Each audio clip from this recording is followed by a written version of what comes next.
Oh, hello. Hello there. It's, time. It's time again for story time. Okay. One second. I need to, see this, because I'm trying to... I've been bitching about this, the past, I don't know, 3 or 4 streams now. I'm trying to get a hang of my audio again. It sounds okay on my phone. But, I don't know if that's because it's, I don't know if that's because my phone is loud, or what. Hopefully it's good. It sounds okay. It sounds good enough. I've changed settings, I've done this and that, I've turned off my AC for today, because it's not super hot out as far as I'm aware. But also, maybe that'll help the audio, more importantly. That's something I used to do a lot during streams. You wouldn't believe it, I fucking sweated it out, super hardcore. Especially on fight nights. Because I would just keep the AC off. Because I wouldn't want it to get picked up. Then over time, I realized, as I started watching stuff back, when the AC is on, it's not even usually that audible. You can kind of hear it, but it's not, the worst. It's not super duper turbo fucking bad. Okay. So, let's move over to, this screen over here. There we go. Get rid of these stealth faces temporarily, just to make sure we're on live chat, because we are on live chat. This is the least appropriate stream to have Estelle faces on. But it's appropriate music, because that's a Trails in the Sky track. Sorry for the musical spoilers, Bob. They're almost over, though. Where did I have chat last time I did story time? I don't remember. Probably right over here, like always.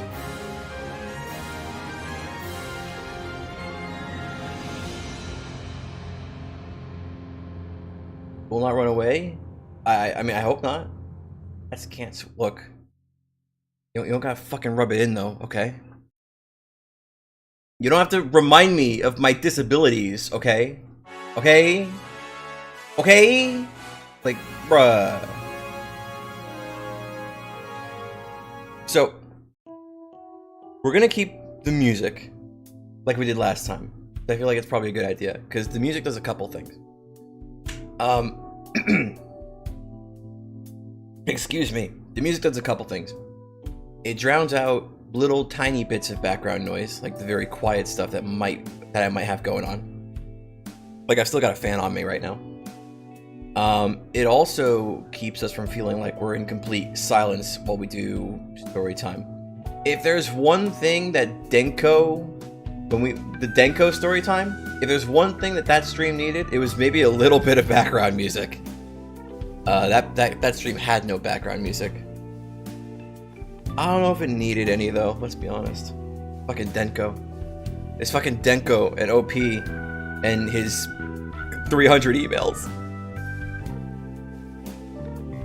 That was a hell of a story. That was a good one. That was a good meme. Anyway, so let's do well, before we do a quick recap. So I started a little late just to make sure that Bob would be here. I didn't intentionally start super late. I just figured I'd give him an extra 10 minutes or so. But anyway, Denko needed proper horror music, probably. So we're going to look at Touhou, a post-fantasy story again. This time we're going to be looking at chapter 2 and maybe some of the side story chapters if we have time. Now, I said this last time. I feel like it bears repeating because, new stream, beginning of the stream. Let's get this out of the way quick. Touhou Post Fantasy Story is an interactive Touhou fanfic by Bob and Chat. He writes it, and then at the end of certain spots in the story, the reader is presented with choices. And generally, the idea is you're supposed to vote on what you want, and then all the choices by whoever happens to be reading the story and whoever happens to be putting in any kind of input gets tallied up.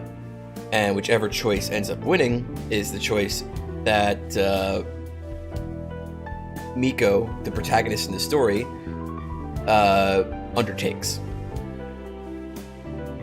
So, as we go through this Google Doc format of the story, you have to bear in mind that this is all the stuff that's been written already, and the choices aren't usually there. So it's hard to get an idea. Like it's easy to forget that this is supposed to be like a choose your own adventure kind of meme. Further, I said this in the last stream too, but I'm kind of like I'm the kind of person where I'm kind of like a grammar Nazi. That kind of thing usually. I'm so spectrum about it, right? Like I'm so fucking autistic about it that sometimes if I just don't think the story has anything, if I don't think there's anything there in the story, it's the kind of thing where like if I see like then used instead of than, like this is better than that, like go fuck yourself if you make that error. But also, generally, that's the kind of thing that'll just make me like kind of put a story down. My opinion is that the story is good enough, the narrative is good, the characters are very enjoyable, to the point where when those things happen, and they don't happen as often as they used to, but when those things happen, I tend to be more forgiving of this story in particular. I don't know if that's the interactive element, or if that's because I just genuinely really like the storytelling and the characters so far. But both of those things are true. Furthermore, while I will occasionally point out like some of these like grammatical errors or like whatever like spelling errors, whatever happens to pop up, or maybe even like weird phrasing or like certain things that can even come down to style, while I might point these things out, while I might criticize them a little bit, or I might even like meme on them and make fun of them a little bit, I think it's important for me to stress that the technical errors that pop up here and there, in my opinion, is not indicative of the storytelling quality that is present in the actual story. So in terms of actual story content and narrative, I personally don't feel like these things detract from that value the story has. So, that's just a little disclaimer before we get into it. Your strange way of speaking must be a disturbing venture? Excuse you? I don't know what you mean. Okay. So now before we get into it, let's do a quick little recap. So in the last Storytime stream, which was like a couple weeks ago, we went through the prologue and we went through chapter 1. And in the prologue, we met Miko, who is some shrine maiden living in some rundown rinky-dink shrine. And she's got really not much going for her. She is 20 years old. She lost her parents at 18. And suddenly, this family heirloom she's got starts glowing and talking to her. And then she acquired something called the Fragment of the Yokai of Dusk. And now she can suddenly do all these Touhou things, or some Touhou things, right? So, in chapter 1, we ended up meeting a fairy named Teki, who is quite cheerful and energetic, albeit extremely forgetful. And we also met Tomo, the ghost girl, who is like super into video games and anime. And you could tell she's into video games because she has like a computer that has like RGB that changes and glows in the dark. Also, Miko may have watched Unlimited Blade Works with Tomo. We also had a Danmaku duel with Teki. And I think that's like super basic, super quick Cliff Notes version of what happened in the last couple chapters. Or last chapter in the prologue. So, let's move on. We're gonna do chapter 2. I need to get this up here. Here we go. Need to make this wide.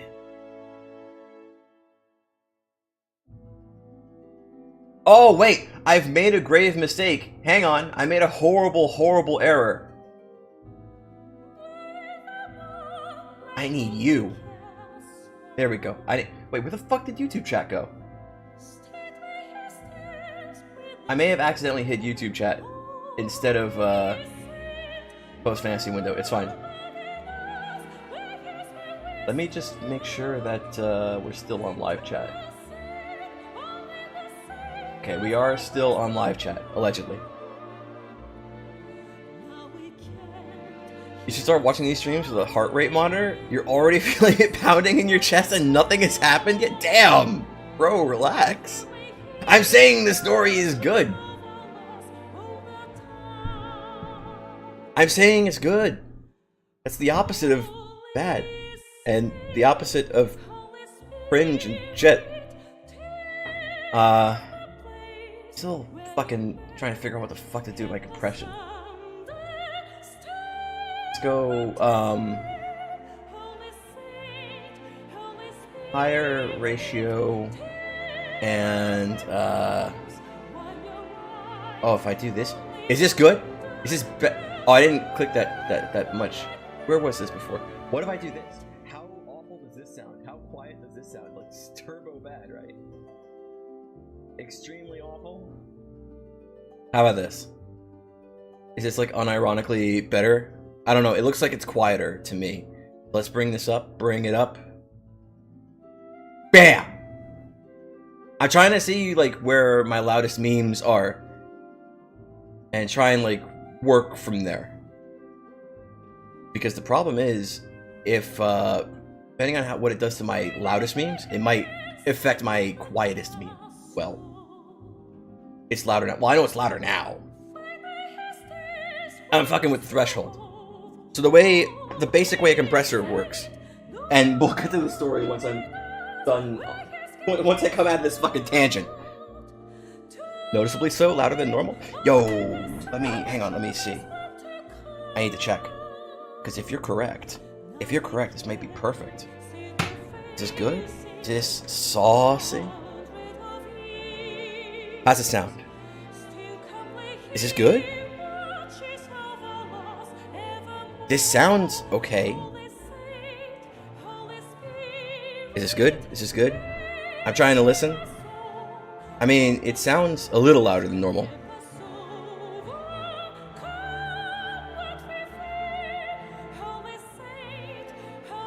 Yo! So maybe I'll just bring the ratio up to like 9 to 1. So if I just go, if I do one of these, how's that sound?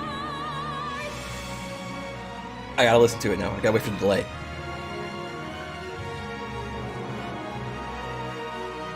I'm listening. Maybe we want to bring the ratio up a little bit more.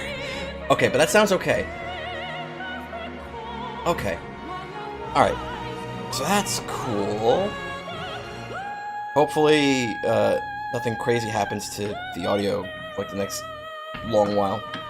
Dude, when I first started streaming, and for like a whole year after that, after I first started streaming, like the audio was great.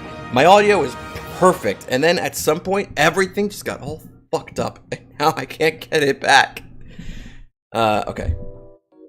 The room echo really doesn't help either, though. That's part of the problem, too. So the problem is, like, sometimes I talk like this, and I gotta do this. Like, sometimes, just to match, like, the tone of a scene, like, I'll bring my voice down a little bit like this. Kind of like what I did in the last stream. But I don't usually talk like that, because usually I'm talking over a video game, so usually I'm talking a bit more loudly. It ain't breaking your ears. Well, the reason why is because I'm using a compressor. So what a compressor does, the very basic idea is that you have your threshold, which is the volume that the compressor is going to kick in. And then you have your ratio, which is the ratio by which the sound is reduced after the compression kicks in. I changed the sound good variable from 1 to 0 by accident. I can't stop running the program to fix it, pretty much. So the idea is, like, you set your threshold to, like, what you want the loudest thing to be. And then what the compressor does with the ratio is for every decibel higher you go than the threshold, it gets reduced by whatever factor you set the ratio at. So let's say you set it at like a factor of like, dude, I'm not good enough at math to do this. You just explain it right off the top like this. So like, let's say you set it at 2 or something, right? Then it gets reduced by like a factor of 2. For every decibel higher it goes, right? And obviously, like, the higher the ratio is, the more intense. I think the more intense it's gonna be. I don't think it's like the kind of thing where like you can approach infinity, or actually it could. Mathematically speaking. But the idea is that it keeps the loud parts from being ear-breakingly loud. And because you're reducing the loud parts, that means that you can add gain to make the quiet parts louder. So you're not actually making the quiet parts louder, you're making it sound like they're louder because you're adding gain on top of reducing the volume of the really loud bits. Anyway, that's my tangent on how compression works. That's my basic bitch understanding of how it works. Let's get to fucking chapter 2 already. Okay, now I think I need to do the thing where we zoom in. We're going to zoom to 1.5. Oh no, that's not how I was doing it. I think I was just zooming in with this way.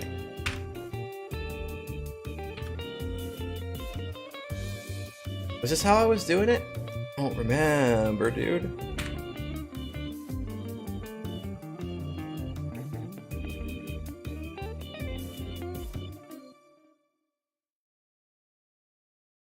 Shit.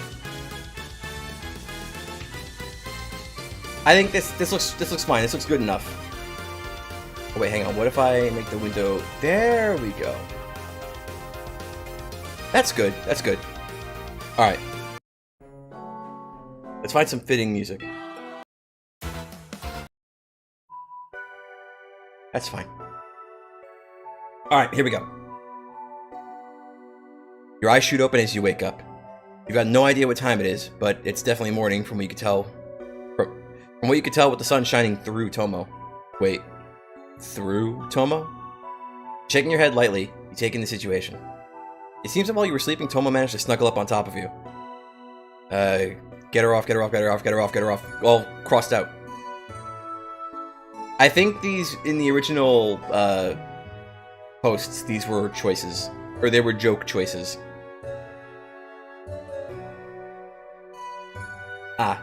It seems you're slightly frozen in... Oh, you know what I forgot to do? I forgot to set the stream to be 1080p instead of 720. It should still be readable. It should still be legible. Ah, it seems you're slightly frozen in fear because a ghost, has decided to snuggle up to you. For some reason, you let out a scream so small and quiet that if anyone did walk into the room, they'd probably assume you were the ghost there. Why is this already hurt to hear? Why can't... Oh, I thought you were talking about, like, my audio.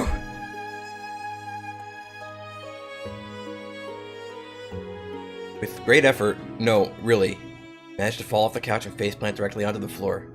Still as stiff as a statue. You don't know from your position on the floor what's going on with Tomo, but it ain't all that important. That ain't all too important right now, when your heart's going to explode and things have started off all kinds of wrong. Slowly, though, you manage to unfurl yourself from your catatonic state, stand up feeling a bit worse for wear. You look towards Tomo, who's now snuggling in the air and floating exactly above where you would be if you didn't escape. Well, that moves Tomo up the ladder of people who like touching me too much to number 1. You admit she looks a lot less threatening, drooling with her mouth open like that right now. But you swear she was about to try and take your soul or something before you woke up. Yay! Your soul. That apparently has a great old connection to the sea that may or may not be alive, which could perhaps be something evil, like taking over your soul, or body, or mind, or maybe your job at the shrine. You don't know. Still more scared of Touhou, to be honest. I think I maybe questioned this last time, but how did Miko come to the conclusion that the sea is alive? I'm not sure I remember that bit.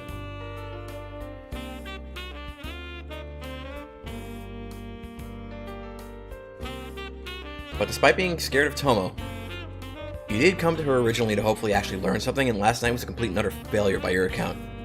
You should probably just stay in the house. Maybe check around or do something while you wait for Tomo to wake up.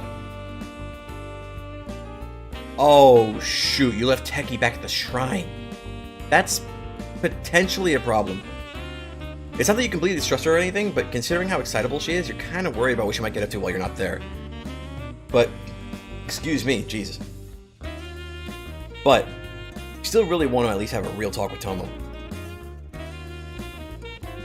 You thought it was a logical issue? I mean, maybe, but when I think about it, I'm trying to think of, like, how she came to that conclusion.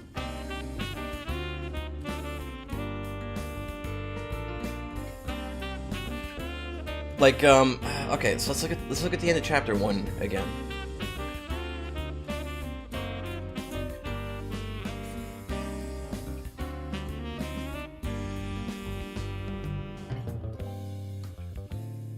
Okay. For fragments, staying close by, seem to be respecting your choice. Queen of the Sea. Always right to picture it in the different roles in the school.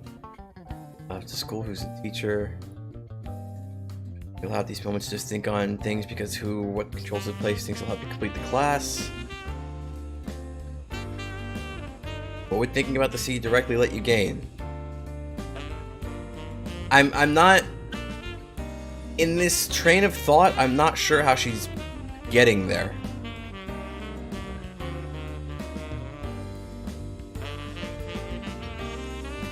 And of course, like, okay, I'm only questioning it now because I know the spoilers, and hindsight is 2020, right? Like, I'm only questioning it now because, like, hindsight 2020, and, like, I know the spoilers. It's like I'm trying to figure out, like, how the heck did she reach this conclusion? Like, I don't know how she found her way there. And then she kind of settled on it as if it was truth. Isn't that funny? Because it's truth. It's not. She thinks it's truth. She doesn't think it's fantasy. She thought it was fantasy. She wouldn't think. She wouldn't think that her conclusion was correct. Motto of the story: I'll fix it in the rewrite.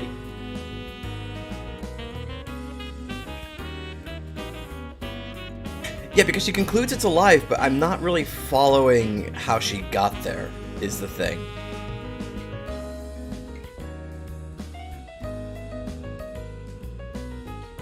And it's fine for the sea to be alive if it is alive, but why does she think it's alive? Because the feeling I get from here, it feels like she thinks the sea is alive because, like, the fragments are kind of, like, respecting the fact that she doesn't kind of want a fragment right now. But wouldn't that just mean that wouldn't that suggest more so that the fragments are sort of aware and of what's going on, and, like, they kind of, like, have some kind of rudimentary understanding of what's going on around them, suggesting that they're alive more so than the sea. Because as far as we're aware right now, the sea is just some kind of spiritual space that Miko's mind goes to when she falls asleep. It doesn't actually exist as anything. Like for all intents and purposes, as far as we're aware of the sea right now, it's just something that exists completely in Miko's head. Or it's like a spiritual space or spirit or whatever it goes to when she's asleep, which is how I originally interpreted it. Maybe. Anyway, moving on. That was a fucking tangent. Let's get out of here. Okay, so you definitely don't want to leave Teki alone at the shrine. But you'd rather not. Oh, that doesn't fit. That's also musical spoilers. This is also musical spoilers, but it's fine. It's nice and chill, so it works. Okay, so you definitely don't want to leave Teki alone at the shrine, but you'd rather not risk the chance of having a ghost grudge against you. So you'll at least try to wake Tomo up. Try being the key word. You plead to whoever may be listening to not have her scream. Or worse, hug you. Again. Stay where you are and gently shout to Tomo. How do you gently shout? Hey, you up? Tomo wiggles in the air for a second and stops moving again. Might as well give it another shot. Hey, Tomo, I've gotta leave. I left someone back at the shrine. You, okay with that?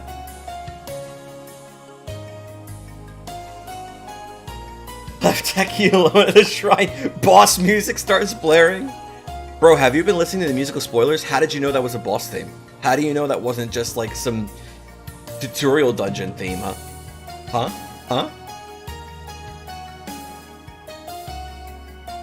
I don't know how to say this. I don't speak I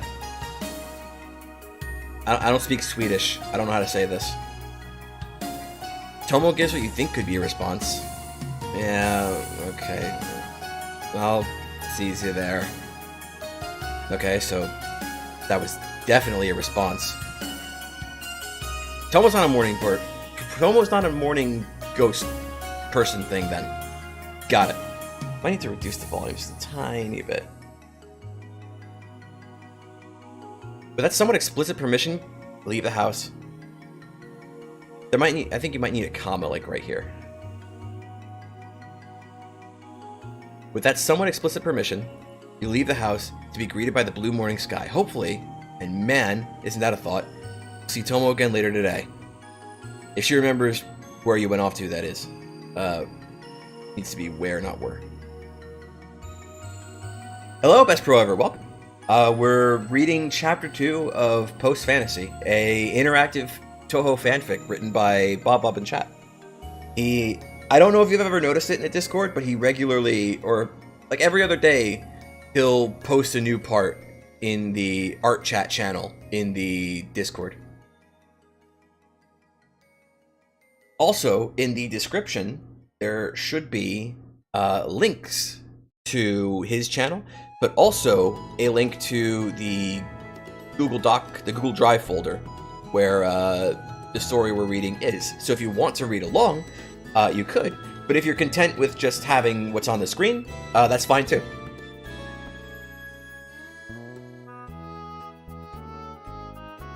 As you walk back to the shrine, you consider what happened last night. Tomo certainly wasn't an odd one to meet. She held herself as being almost all-knowing or something like that, but after you awkwardly opened up to her, she completely changed.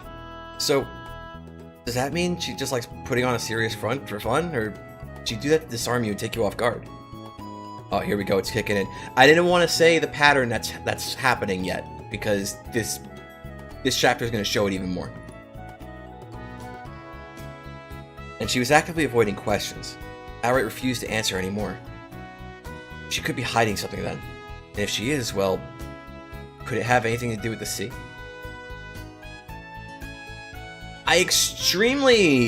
Okay. More criticism.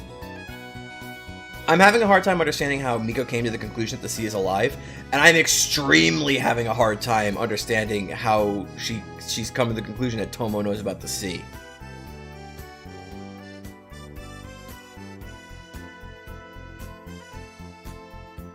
Like, I guess you could like go with like some meme like, oh well, she doesn't know that she doesn't know. Like, how would she know what Tomo knows? But it's like, okay, but yeah, but like,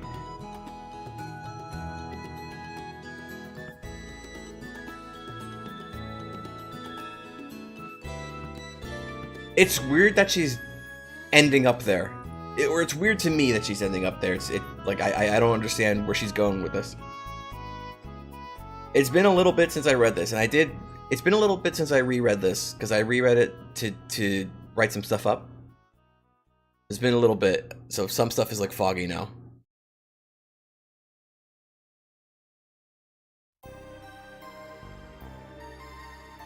Okay, we got a skill kicking in. She doesn't know, she's just guessing. Early paranoid of Miko that you dropped and reduced later on. Okay. Oh, I just realized! Yo, this is the best chapter. I forgot this is the best chapter! Or one of the best chapters. I forgot! Because we're gonna meet the literal best character in this chapter. Sorry, spoilers. Also, the little girl on screen right now, we're gonna meet her too. Sorry, spoilers. I should just fucking read the story. I'm sorry, I'm excited. Also 32 pages, so it's a little longer than the last couple of parts. A living endless expanse that contains all those fragments. You think you understand the place only an infinitesimal amount, but the thought makes you almost recoil. But why? Why would you feel this scared thinking back on it? No, wait, you're not scared per se, spelled wrong. It's more like you now feel a primal terror when knowing what you know. It's not just a living part of space or something, because you don't feel afraid of that thought, or anything similar. The best thing you compare the feeling to is that of horrible, but maybe not the worst anymore ghosts. Also, this is a line that gets me, because like she doesn't know that. It's an assumption she's made. You stumble as a thought shoots intrusively through your head. Is it some kind of yokai? But even just breezing through the Gensokyo Chronicles, you never saw anything like that, right? Excuse me. You run your hand through your hair, as you kind of really wish you hadn't looked in the metaphorical or literal abyss. Because losing your mind to forces beyond your understanding, when you already barely understand the understandable, would not be helpful, right? Right? You really need to talk to someone. Preferably, someone who isn't going to hug you. Again. Miko! Oh, shit. Quickly find yourself tackled at the ground with Teki on top of you. Great! Oh, fuck. How the fuck do I read this shit? Here, there's a strange girl around here, and she's cute, and she thinks I'm mom, and I don't know what to do. And also, hey, this isn't funny. This is kind of like the opposite of the time when you want to scream. Is it always going to be like this? It's always going to be like this, isn't it? Teki, please, slow down. I can't understand you. And take a breath, please. He let out with a small gasp. Good. She's both stronger and heavier than she looks. Damn, Miko calling Teki fat. Are you just the bottom of the pecking order in this world? Who? It feels like a gust of wind moves backwards into Teki's mouth before she speaks again. There's like this really cute girl, and she thinks I'm her mom, I think, but like, I don't have anything written down, so I'm really confused, and now she's crying since I said I don't know, and I don't know, now I don't know what to do. And there she goes, all the air flowing out like a storm. What? You're around 100%, you're around 200% sure that your face is completely distorted into a complete mess as out of every, wait, I can't read. You're around 200% sure that your face is completely distorted into a complete mess as out of everything you had worried about might have happened when you came back to the shrine, you weren't expecting I might have accidentally had a kid to be any of them. Yep, it's totally weird and I don't know what to do. And now she's smiling. In other news, I know that I'm totally useless when it comes to kids. That's not a good Teki. Also, please get off of me. My chest is hurting. With a light gasp and a quiet sorry, Teki flies upwards and off your chest. Getting up, you let out a sigh. Wow, you've really taken to doing that often nowadays, huh? You look up at Teki. Teki, I think we'll need to set some ground rules after this. Especially about all the touching. But first, the, kid. Oh yeah, she's right there. Teki happily tells you, pointing towards what looks like a dust cloud coming towards the two of you. Wait, no, that's not a dust cloud. It's so much more sinister than that. That cloud is emanating a similar aura to your own Danmaku, full of hate, rage, and whatever other feelings you'd think of if you weren't currently trying to not panic. Dropping your legs into what you hope is a decent fighting stance, prepare to take on whatever this kid really is, while trying to repress your doubts. Really, are you even ready for a battle? You barely understood what you were doing against Teki before, and you don't know all the rules still, and you can't fly, and the cloud's right in your face faster than you thought was possible, and suddenly it disappears to reveal a little girl in gray, with white eyes shining with an unnatural power. Mommy! The kid screams. The kid screams this. Dude, I can't read sometimes, okay? The kid screams this as she rams right into your chest. Once again, leaving you on the ground with someone on top of you. And she's hugging you. Not again. You quietly murmur out in complete despair. The kid is rubbing himself against you like a happy cat. You try to gently pry her off of you. But wait, why is this... Okay, why is Miko questioning this part? That I don't know. I don't get that so much. Because Teki already told her, like, there's like a little girl here, right? Isn't that what she said? Isn't that... Yeah, there's a strange girl around. That's what she said. Wait, where did we leave off? There. Okay, here we go. You only try to pry her off of you, but she's locked onto... He's locked onto with hands like... Probably meant to be onto you. With hands like vices. You have a pleading look to Teki, who's still floating off the ground with her head tilted, and hope she understands what you're asking. Nope, she's just smiling. Okay. Well, first you gotta get this kid off of you. Hey, could you please get off of me? I don't like... But before you can finish speaking, the kid is let go of you. Get a second and step back, and it's looking worriedly towards you. And now you can get a good look at them. You notice just how utterly ragged they look. Tomoe, despite her somewhat grungy appearance, still had an air of energy and readiness that you don't see in this girl at all. Her clothes, if you can even call them that, are a simple gray rag-like sheet. She's clinging to it closely, and her wide eyes, seen through gray hair, gives her an appearance akin to an old lady turned into a young child. She's still looking at you, but hasn't said a thing. In fact, is she even looking at you? It's more like she's looking a little towards your left. You have a quick peek over your shoulder, but there's nothing there. Mommy? Ah, she speaks. But what she says sends shivers of spear down your spine. God, what the heck is going on? Well, there's only one thing to do now. Nope. No. Not out here. Not after facing a scary friendly ghost last night. Shrine first, talk later. You move briskly towards the shrine, hesitate for a moment, and sweep up the kid in your hands. God, she's so small. Carry her off to the shrine, inside of the shrine. You've got a vague idea that Teki's falling close behind you. The kid at least seems content being close to you. Seeing the Tori, you'd like to say you feel much better now that you're back home, but honestly, you're just barely keeping a panic attack from coming to the surface right now. You think your heart could jump out of your chest at any second now, and the kid pushing herself deeper into your chest isn't helping. The spelling mistakes kill you. You gotta drive home. Make sure to gush about my favorite girl line. You can't type. I will. I absolutely will when she shows up.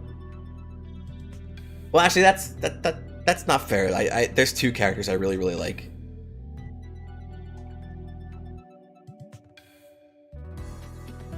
Okay, once inside, you gently pry the girl off of you and set her down on the cushion you laid out for yourself. Bruh, I can't read. That you laid out for Teki yesterday. Trying to get the size of the window nice here. We can get like bigger text on screen. That should be good, right?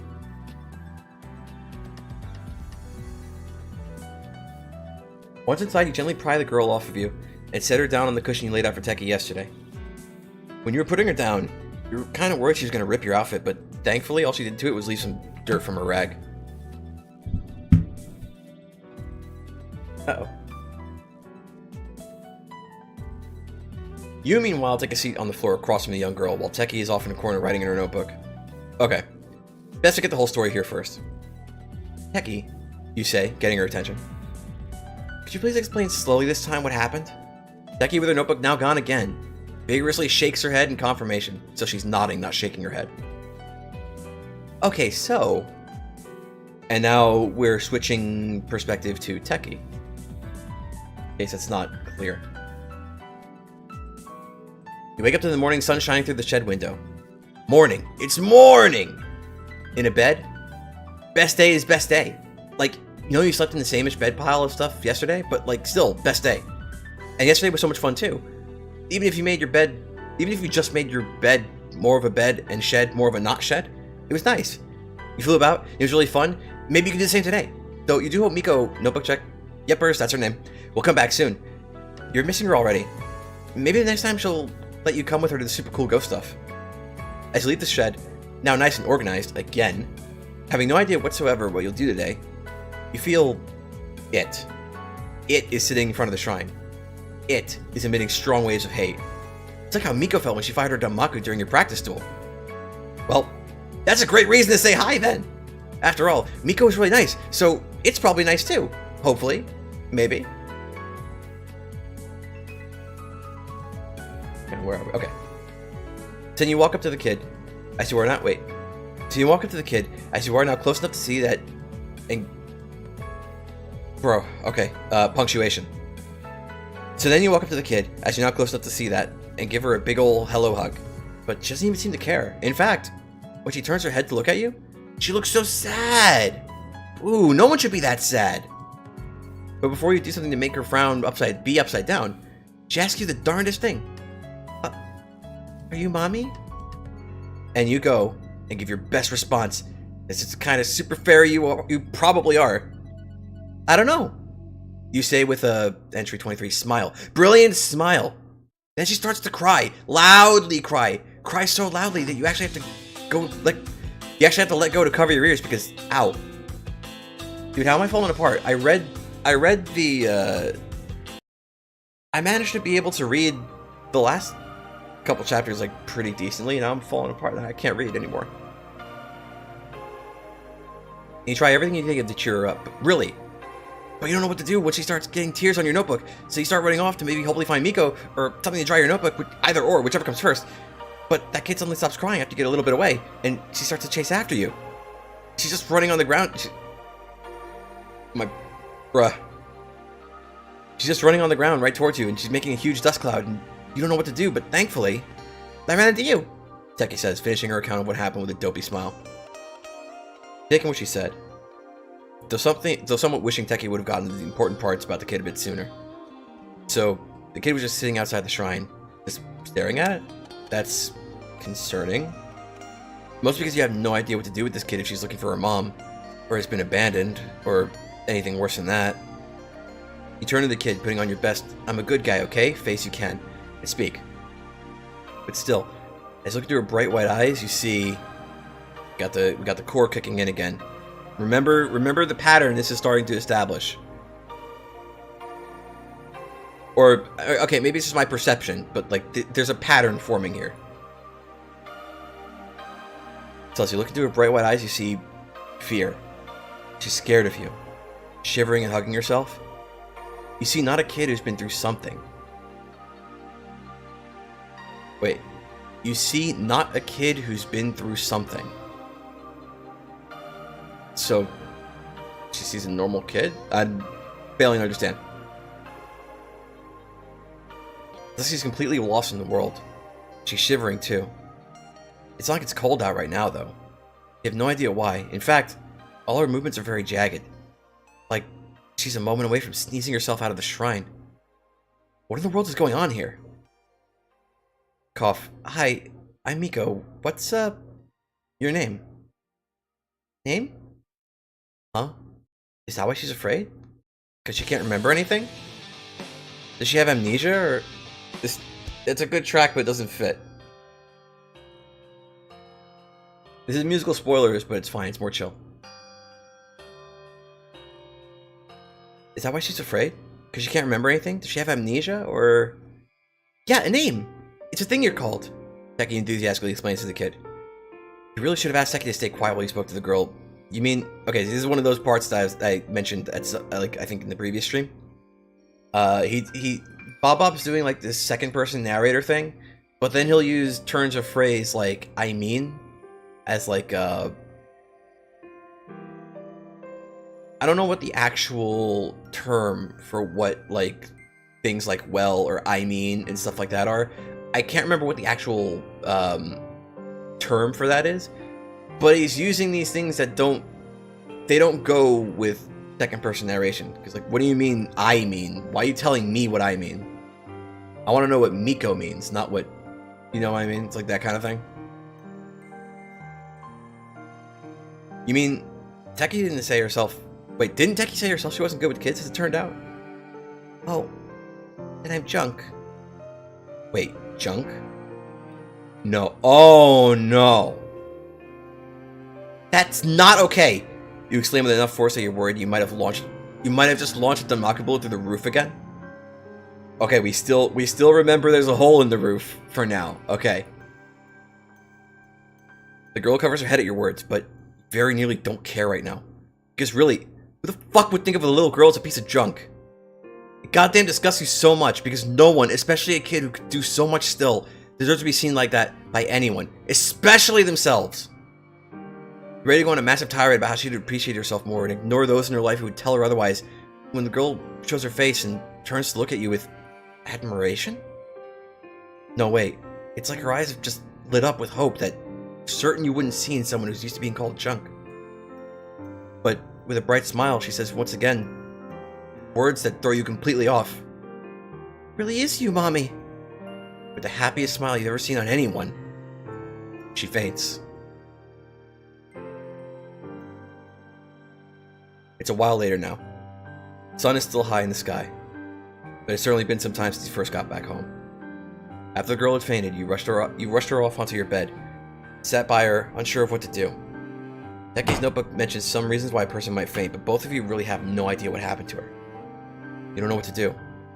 You only have a couple ideas, and you don't know if they'll even work, or if you should even try. But something inside you tells you to do nearly everything you can without going too far from her. Teki, you say with as much authority as you can muster. Look through your notebook again. We must have missed something. While you do that, I'll look around the shrine. I have to have something around here that can help. Be it your voice, the way you look, or something else, Teki doesn't make a single remark, and simply, okay, this doesn't fit right now.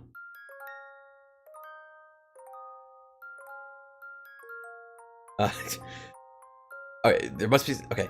Be it your voice, the way you look, or something else, Teki doesn't make a single remark, and simply shakes her head in confirmation and opens up her notebook. We're activating Yokai Strength skill.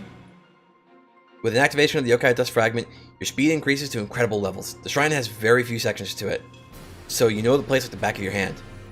Pantry. Useless. All you had in there was food. Kyohi.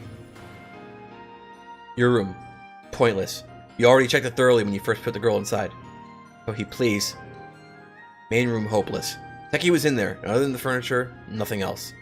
Kyohi, I think someone's dying. Please help. Attic. Worthless. You aren't even expecting anything, just hoping. Kyohi, I don't care if you're tired. Someone is dying. Halls. Empty. Why? Kyohi! One room after another, you check for anything. Anything at all that could help. While at the same time, calling louder and louder for Kyohi to wake up and just help you. You seem to be so knowledgeable. She would have to know something about what's going on. She would have to know something about what's wrong with the girl. You let out a hiss as you fall from the stairs at the shrine's entrance, having rushed out of the place far too fast. You feel rain on your face. What? Why did it start to rain? No, it doesn't matter right now. You still need to check the shed and whatever the hell else there is to check. But before you can even begin to move, lightning strikes down directly onto the lake, blinding you for the shortest of moments. When you can see again, floating just above the lake, the glowing figure in a yellow raincoat, rain boots, shimmer and steam in the rain. They feel... Unlike with either Tomo or Teki's presence, this person gives off a feeling to their presence. Like their very being commands respect from the land itself, and you're forced to obey. A pressure that makes you want to keel over and curl up in a ball, but the image of the girl in your home overlaps in your mind with the image of the girl in the red bow. You imagine them both dying, screaming, begging for anyone to come save them. To stop the pain, to let them live, to help them. You can't help but feel tears welling up in your eyes. You're scared, horrified of the possibility of what is to come. You've never seen someone die, and the thought of it...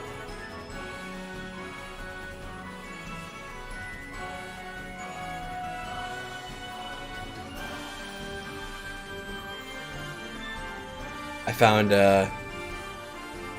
okay, sorry, spoilers. I found a narrative inconsistency. You've never seen someone die, and the thought of it being because you weren't good enough? Because you didn't work hard enough? Because you goddamn gave up? We got the core kicking in again. It's unacceptable. You can't see their face, but you refuse to be afraid. I don't care who you are, but don't get in my way. You don't have time, or even care, or whatever this is. You're gonna get to the shed, you're gonna make Kyohi listen, and you know Teki's gonna find something in that blasted notebook of hers. And from underneath the hood, you see a piercing red eye stare you down. Then you hear a melodic voice in a crude tone. Well, hey, you're just an incredible, top-headed little dope. Guess you need some guidance, huh? And the figure gives a dangerously toothy grin, and we've gained a meme. You know what to do. It's so obvious now, but how do you know? Must be that figure who's still looking at you with the same grin. Well, aren't you gonna go help that lass? She barks out with glee in her voice. You don't have time to respond, though. Because while you're thankful for whatever she did, that girl is dying, or more precisely, fading. Forgotten yokai is bound to do. You burst into the room, burst into the main room in a flurry of speed, and vaguely hear Teki say something about her notebook, but that doesn't matter anymore. Into your room you go, and inside, you find the yokai girl barely breathing. We got the still activating. You know so much about yokai and how they survive now, it's absolutely insane. But you sort through all your new information just to take in the important parts. Yokai, unlike humans, die much more suddenly, as their bodies are rather incorporeal. You already knew their existences were based on fear and faith, but hadn't quite understood how much of either they need to exist, or how to really gain either besides the Maku duels. The girl, with her old rags and small figure, is likely a newborn yokai. And in a modern setting, where truth overcomes fantasy, it's a miracle she was even born. We still don't know what kind of yokai she is, but that's fine. All that matters is giving her a stable supply of fantasy in the form of either fear or faith to keep her alive. Bite your lip at that thought. She's a complete unknown in this world and doesn't even have a name to associate anything with her. To her, even. Fear has the issue that there's really nothing scary per se about an unconscious child. And in the same vein, what is there to worship about a sleeping kid? But the only other method to keep her alive would be temporary, by having someone give up their essence to help her. Or give up some of their essence to help her. Miko, I found she's probably at yokai. Yes, I know, Teki. You'll feel bad about interrupting her later. Right now you know the problem and need a solution. Teki, I need you to listen to me. You need Teki to head off to Tomo. Teki, here, you say, getting the map of Zen out of where you were keeping it, and pointing to where you found Tomo. You'll find a ghost girl there named Tomo. Isn't that fall away? What if I don't make it back with her wait, what if I don't make it back with her in name before she... So I'm pretty sure this is supposed to be far, and I'm pretty sure this is supposed to be time. That starts to creep on Teki's face, but that's not what either of you need right now. Yeah, I'm worried about that too. That's why I want you to tell her this. And the notebook's out. Good. You tell Teki your phone number, tell her to give it to Tomo, tell Tomo to call you. After that, just stay with Tomo and do whatever she asks if you think it'll help the girl. Teki nods her head in understanding. It's good to have a friend after all. But even as Teki flies out of the shrine, you need more. More power if you're going to help that girl. While Teki finds Tomo, you'll find a way to provide the girl with fear. It's the basis on which most yokai survive, and it's hopefully easier to acquire than faith. But you know so little about getting fear. The only person you know who might know anything other than Tomo is Kyohi.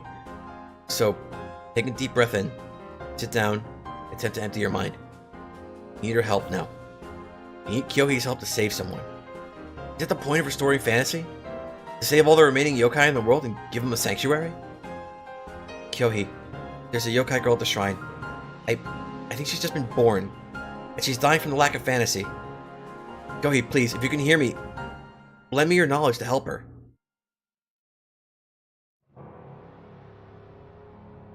Nothing.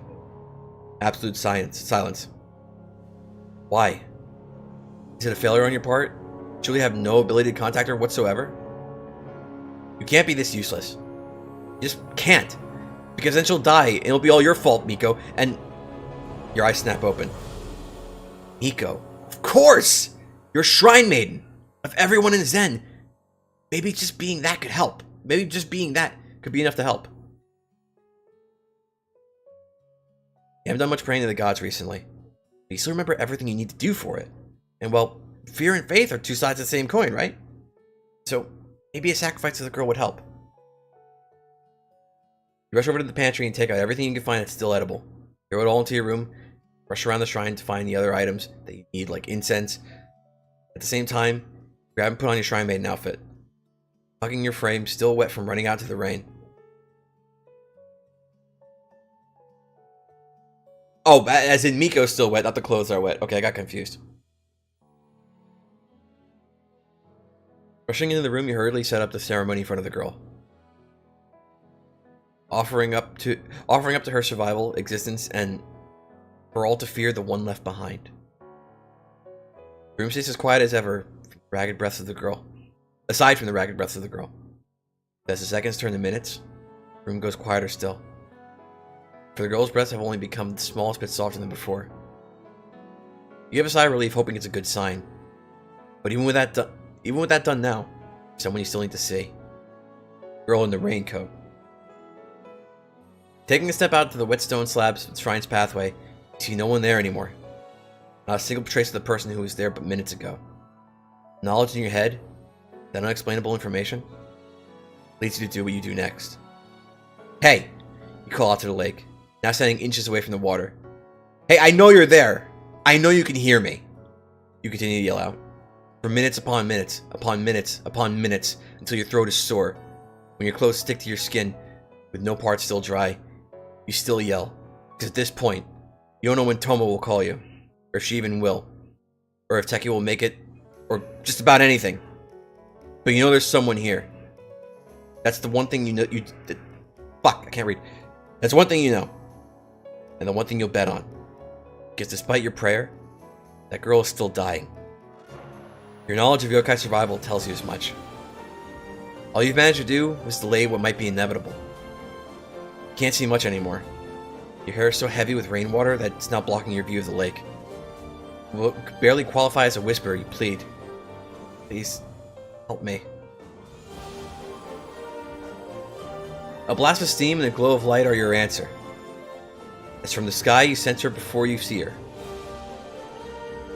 The lady from before is floating down from above to rest atop. The lady from before is floating down from above to rest on top of the lake. The hissing of steam as she descends completely eclipses the rain. Though you can't see her face yet, you can still view the toothy smile poking out from under her yellow hood, holding herself as she owns the very air you breathe. She moves with an exaggerated swagger towards you. You know, she says as she gently steps, floating on the lake still. I ain't really the type to go around doing people favors here. But she's almost touching your face at this point. You can clearly see, even through your hair, her red eyes and white hair. And she puts her hands, they're so delicate that they're more akin to parts of the air than the skin. Pushes away your hair to stare directly into your eyes. Skip musical spoilers.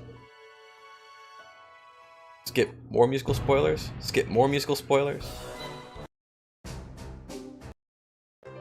I need something that fits.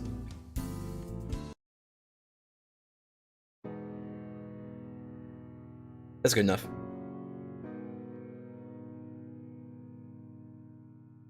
Her smile never seems to falter. Even as thunder sounds around you. You seem like a good kid. Just listen to me. Okay, so here's a problem. Here's a problem. That's not really her name.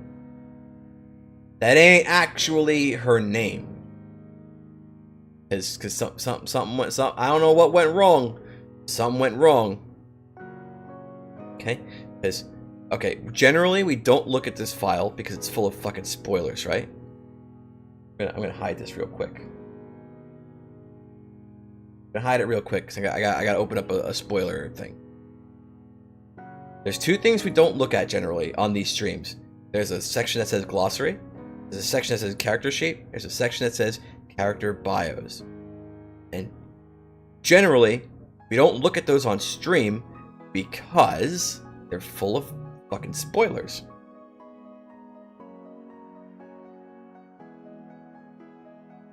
But what's most important here is going to be, or what's most important in this one particular spot is going to be this part right here, if I can get it. Oh my fuck, dude. We'll drive. Shit scroll bar. Or maybe that's Chrome's fault and not Drive's fault. Yeah, it should be okay. Okay.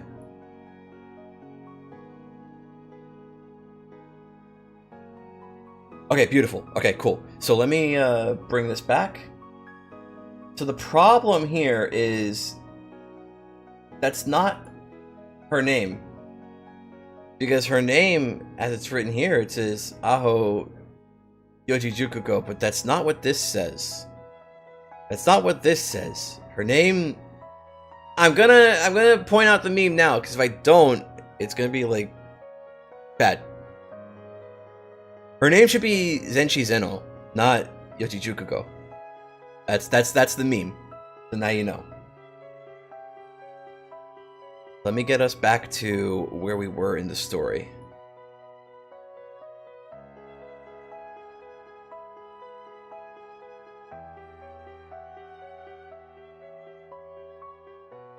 Okay, we're chill. We're chill. A little smaller so the text gets bigger. There we go. You seem like a good kid. Just listen to me. Aho Zenshi Zeno. That last dragon of fantasy. You and that little girl, you'll be alright here.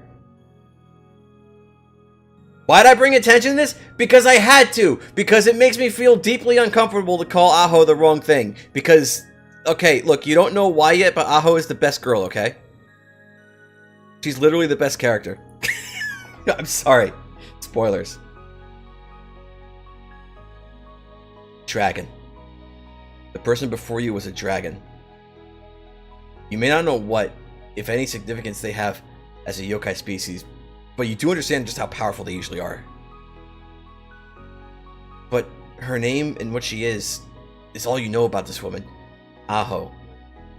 Not why she's here, how she knows about the girl, or what originally drew her attention to the shrine, but more importantly now, you need to know, if I do what you say, what will you do? Holy fuck, I forgot how fucking mad this made me when this first got posted. Holy shit. Because I remember what I fucking typed. I remember what okay, at the time, when these posts were happening, I think I was the only person voting on this shit. And a lot of my shit was like write-in answers. And I remember what I wrote in.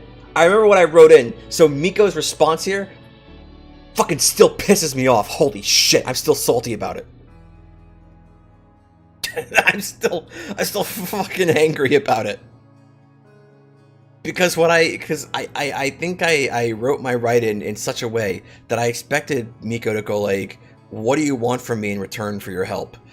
But instead, fucking this shit, like this, what have you done for me lately shit is what comes out of her mouth, and I'm still fucking salty about it.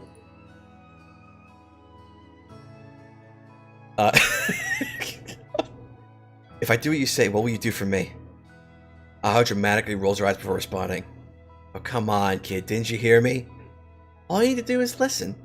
I'll make sure that girlie's all good. Got it? So, she says, letting go of your hair and leaning back in the air as if reclining on a chair. What would it be? We ain't got much time, you know? That's a shockingly simple deal. You know what she'll have you do, honestly, but no matter what it is, you have to say it. You shake your head and refuse. Yes, please help her. Look, I only said that refuse part because you said shake, shake, shake, instead of nod. Bang. You walk as quickly as possible to keep up with Aho as she barges into the shrine. Bang. Going from door, bang, to door, bang, until, bang, she reaches the girl. Aho looks around the room for a quick second before locking her eyes onto the kid. Aho looks almost disgusted. Hopefully for how terrible the girl looks and not for the mess you've made in the room with all the food. Okay. Oh. Okay. See, at least thought to give her some prayer. That ain't gonna be enough. Jeez, how old is this top? Probably not even a week, I guess. She turns to you, though with such an intense gaze, can't help but want to crawl to a corner. Okay, listen, kitty. I need to know. What the hell did you learn? Did I... learn? Ah, what the heck is she talking about? Talk about the knowledge I plopped in you. I talk about the knowledge I plopped in you small. Not. I can't fucking read Aho's fucking written accent. Holy shit. Talk about the knowledge I plopped in your small and youngin' head. What you learn? That I learned about knowledge of yokai survival. And he's doing it again.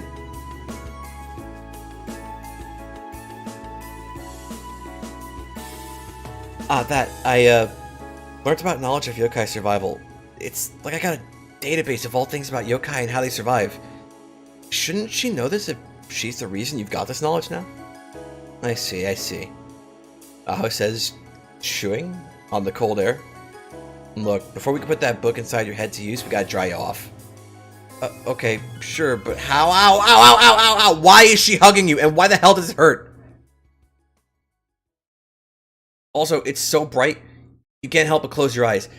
It's like it's suddenly in the middle of the day and you're staring straight into the clear sun, but it's even hotter than any single day in the entire year.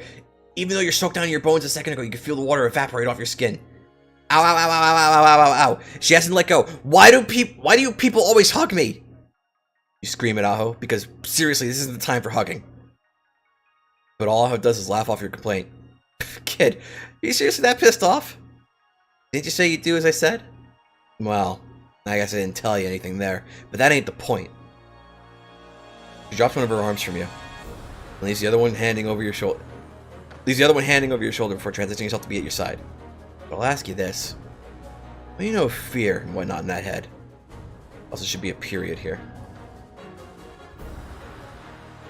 You want to push her away, but drop the gut feeling get away down to a bucket for later. Reach inside your mind and pull out your new knowledge. Knowledge of yokai survival. While you were driving, you were dying inside and out. You were yelling in your car alone about how much retconning you did and how much the people in this chapter are acting so out of character sometimes. How about that part where Miko says she's never seen somebody die before and never felt like it was because she couldn't do anything about it? How about that part?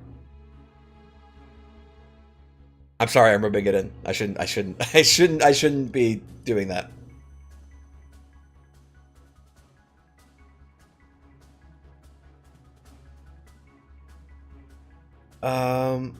Forgot who's talking here. I think this is Miko. You screamed out loud, you lying fucking bitch, Miko. Damn. Now you know how I feel in a few minutes. Or not a few minutes, in like a couple chapters actually, right? Because it's gonna be a while before we get to that part. Well, fear for yokai is akin to a feed source. They constantly consume some of it to exist, though if we didn't live in the world we did, they could also persist off of general fantasy. Fear is gained through having people fear the concept the yokai represents, the yokai themselves, or human flesh. Oh god, you did not need to know that last bit of information. But forcing yourself to continue, you say yet more. Yokai are also more generally able to keep a specific form due to their essence. That which makes them who they are? Okay, this is starting to go over your head, as despite having what's akin to a book in front of your mind, you don't understand the term so easily. Aho's giving you a creepy look.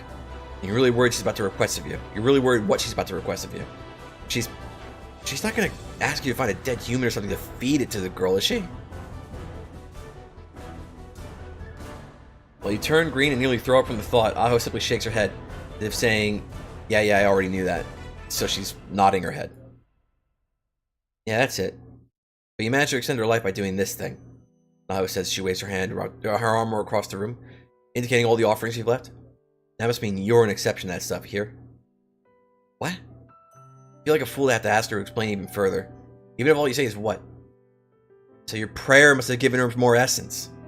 Now, I'm gonna say this because you're a shrine maiden. In the world without him. Here's the plan. Listen closely, okay? Aho exclaims in your face, keeping her hands on your shoulders to keep you two having direct eye contact. You're gonna pray like someone's life depends on it. Don't you go ask any stupid gods for help. You gotta call on your own power to make this work. Your own power? Does that mean Aho knows about the fragments? You know what to do that, right? Yeah. Come on, kid. Do it if you really care.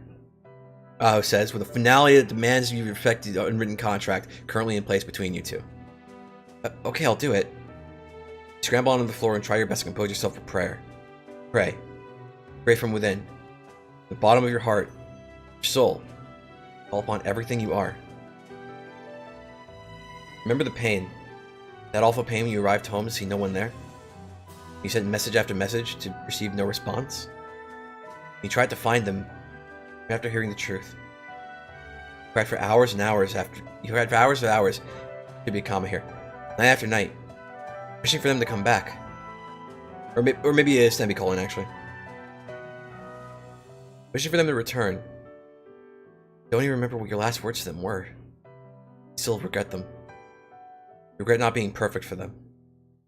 You're not giving them more reason to live. You want to see them again, but solve yourself to move forward for them. The world's so cruel, can you? Pray for the girl's safety from all harm. You slink away from the school. It's only the third or so time you've come since they've died, but nonetheless you hate it. But before you could deal with the mocking and underhanded bullying, now you only feel despair. There's nothing waiting for you back home except meaningless books in a cold room. You don't have anything you never did here. You only went because it brought you a smile to make them smile. From then on, you never came back to that building. Left behind anyone you might have become friends with, anyone who could have helped you, everyone who held love for you. Retreated from every stony word you were thrown. We're gonna find out that this line doesn't make a whole lot of sense later, because I think there's parts in the story that like address this. Pray for the girl's sanctuary from persecution. It wasn't long after they were gone. You were simply left moving forward without purpose. You went day by day simply cleaning the shrine, reading the materials you hadn't finished under their tutelage. You're almost certain... This is a little... Hang on. No.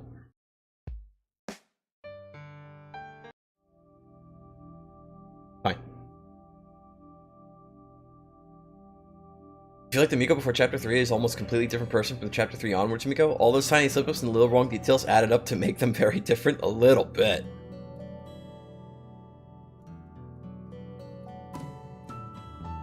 It wasn't long after they were gone. Felt you were left simply moving forwards without a purpose. You went day by day simply cleaning the shrine and reading the materials you hadn't finished under their tutelage. You're almost certain you find fuck, dude. You're almost certain you'd still find wet teardrop pages if you opened those pages up again. It's not hard to question your purpose. But... Wait, it was not quite hard to question your purpose. How, when you went out for food, you saw the distant looks others gave you? They would not even give you sympathy? Because to them, what sympathy was there to give a delusional family who believed in things like gods? There's no hope. No moving forward. Until we become a living statue. Unmoving, yet forced to care. Pray for the girl's life to flower eternally. When you finally connected with the fragment, you finally gained a new perspective on reality and gained a reason to live. Hated it. Hated the unfairness. That this world of harsh truth would hurt any... This harsh world of truth would hurt any and everyone, simply to arrive at the destination for the sake of arrival. I wanted to punish it. To ensure that it would change. If you have no idea how to do that right now, that's still what you're gonna do. You'll make the world fear you if you must. Pray for the girl's name to be feared by all who hear it. I don't know why the word "for" is here. You don't want people to fear you, though. Even though you've been trying to keep at least a distance from those you've met so far in your short time meeting Kyohi and finding your destiny. Can't help but want to help them. The truth of the world is harsh. It's uncaring for pain and instead insists people must face singular truth. Be that death as a tragedy, thoughts as a curse, or emotions as corruption. Truth sees that there must be a single answer. From fantasy it's different. From fantasy comes hope of something better. Of death leading to a second chance. Thoughts as possibilities that come into reality, and emotions as the foundation for action. Fantasy holds no answers, but instead every possibility. Pray for the girl's essence to be strengthened until it overcomes all truth. In the end, though, you see a need for balance. You live in a world where truth rules. You see all its flaws to yourself. But when you heard of the cycle and pain that truth and fantasy cause, it stirred something within you. It stirred the hatred of an impossible choice. Choosing between humans and yokai. Of choosing who deserve to be suppressed from the world. It just doesn't make sense. It doesn't make sense to choose. It doesn't make sense Wait, it doesn't make sense to choose. It doesn't make sense to not at least try. Bro, it doesn't make sense to choose. It doesn't make sense to not at least try to do more. To solve every problem that comes your way. Pray for the girl's life to continue. I'm Miko Hakure. Until recently, I didn't know what I was doing in this world. After my parents died, I was lost. It happened so fast that I never really got time to understand what happened. For me, it was just that one day they were there and the next they were not. So I ended up moving up autopilot. Going from one task to another, maintaining the shrine, studying for my duties as shrine maiden, and praying to the gods. But I never had a reason to. Never believed in what I did or this place in which I live. Mom and Dad used to talk a lot about the world before. The world where gods and monsters roamed around freely with humans. How we were a lineage of protectors of that fantastical paradise. Couldn't help to think that we must have been really bad protectors then. I couldn't even protect them. When I heard Kyohi's voice, things changed. When I saw the girl with the red bow, I cared. After I fought Teki in the Danmaku duel, I started to live. Speaking to Tomo, I began to question. When I saw you faint, I became determined. Everything changes now. We've sacrificed spiritual power. And we have these new memes. Oh, fuck. Chapter 2 Miko, this is my tragic backstory. Chapter 3 Miko, bitch, you got off easy. What the fuck? Oh no, he's changing things in real time. Where is he? I lost him. Oh no, there he is.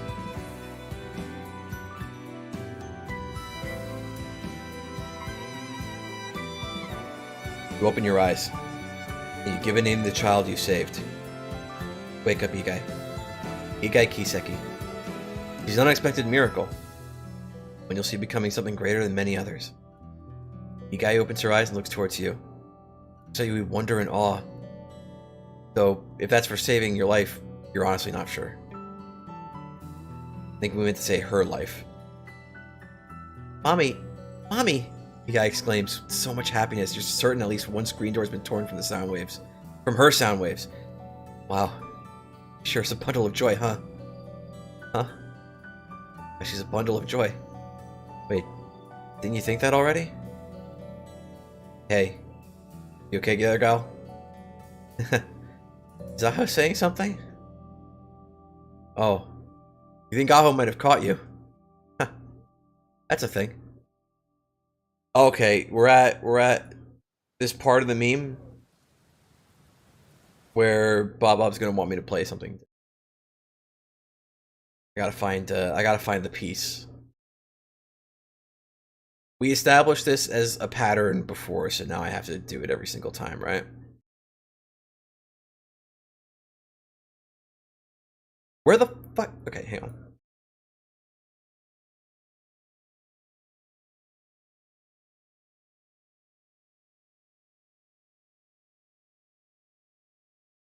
I'm looking for the right piece. Is this one it?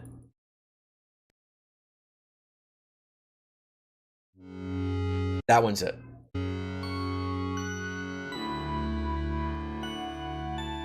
Okay, we're good to go. Let's go to the bet. Empty the bet. Okay.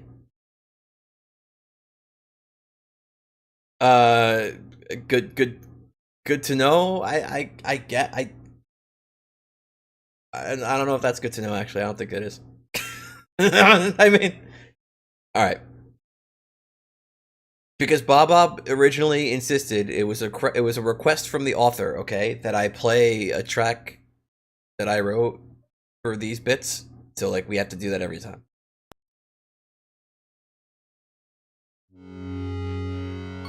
Seems like you fainted. At least you'll assume so since you're back in the sea. Back inside whatever this is. Feel much more calm than you would expect after panicking all day trying to save that no.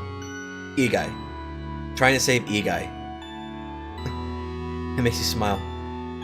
Ha ha ha. Ah, did it. At least, you're quite sure you did it. You saved a life. You changed something. Now you're so happy you can't help but spin around in the endless sea. The twinkling fragments around you light up in laughter as well, seeming to respond to your emotional outburst.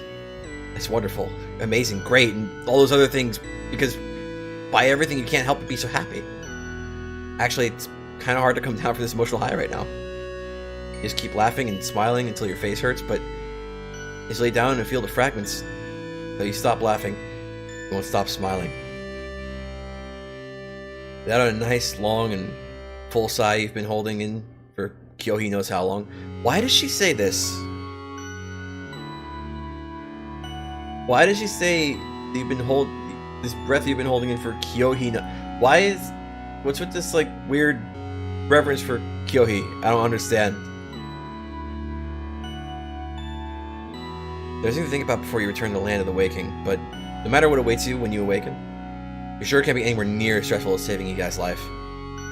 But you have a dragon to take care of. That's bad. Probably even worse that you totally owe a favor to said dragon, and that the dragon seems to have an ego that might or might not be the size of the lake she lives in. Certainly worrisome. And you don't know much about dragons, but aren't they the big creatures from fairy tales that usually guard huge hoards of treasure? Naho certainly wasn't that huge, but she did give off an aura of being someone you shouldn't mess with. An aura of someone you shouldn't mess with, even. And there's Teki and Tomo. Oh, jeez, Teki, what the heck is going on? Wait, what the heck is she going to go... Can't read, dude. Oh, Teki, what the heck is she going to be coming back to? You on the floor unconscious, a kid possibly laying on top of you, and a weird girl in a raincoat standing in the doorway? Your body's totally going to get destroyed if you don't wake up. If you haven't known her for long, it's clear that Teki is so airheaded she'll definitely misunderstand the current situation and start attacking out of the blue. Especially when Aho is so arrogant and mean. There's no way they're gonna get along with each other. But what about Igai? What if she got caught in the crossfire of their fight? Okay, I have a problem with this now. I don't think I noticed this when I first read these parts as they were posted. And maybe because it was like a new post a day, it was harder to catch. But when you read it all together like this, it's actually super easy to catch. Where the fuck... Okay, like, ego, maybe a tiny little bit, right? Like, a bit. And, like, mean and arrogant, sure. But, like... She called Miko one name. She called Miko a mean name. She called her incompetent. And now Aho's, like, the most arrogant and mean person in the world. I don't know, man. I don't know.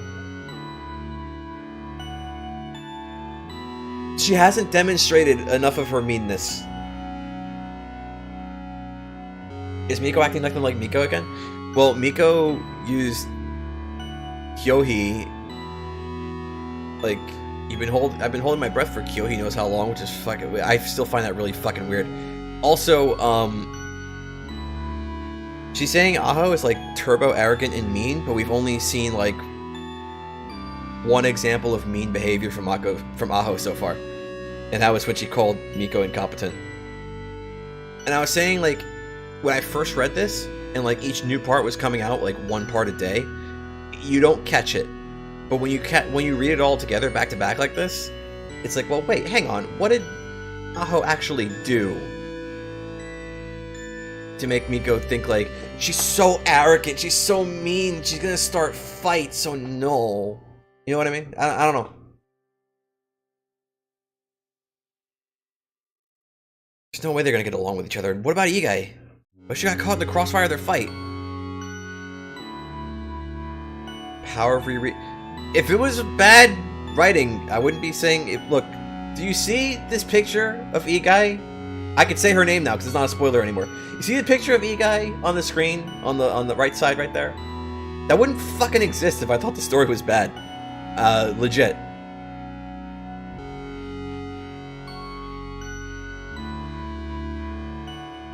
But you don't really have any way to control when you'll wake up, sadly. So you have to push back the feeling of I'm screwed. Especially when you're apparently a mom. Yeah. You got no idea how to feel about that other than a mix of and wow.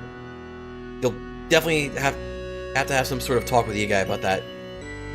Heck, you still don't know why she called you mommy before you saved her life.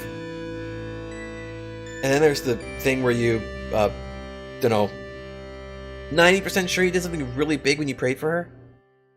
It was so tiring that you're sure it wasn't just because of the stress that you ended up fainting. It's much more likely that you were exhausting yourself spiritually by doing all that praying. But then, it also felt as if you gave up something greater there. Like a small part of yourself is just gone. You know you should be screwed, but if it's gone in return for saving you guys' life, you're fine with it. Yo, what if post-fantasy is like... What if it gets into alternate universes, right? Like, what if the reason that, like, Chapter 2 Miko... Like, what if the reason, like, the prologue to Chapter 2, Miko there is so different from how she is after Chapter 3? What if that's the part of herself she gave up to save Igai's life? The part of her where she's, like, more in tune with the world of the city of Zen, where she had a little bit easier, as opposed to being completely rejected by the city of Zen and having a much rougher time of it. Like, what if the concept of that idea of Miko, that possibility for her life, was what she sacrificed to save Igai?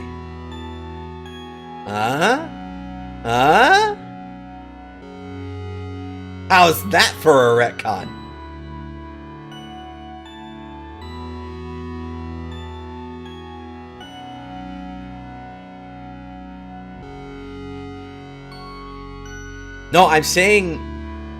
What I'm implying is that by saving Igai and giving up that particular concept of herself, her own reality shifted as a result. Because she would no longer be that Miko. She gave up being that Miko in exchange for being a Miko who is much worse off.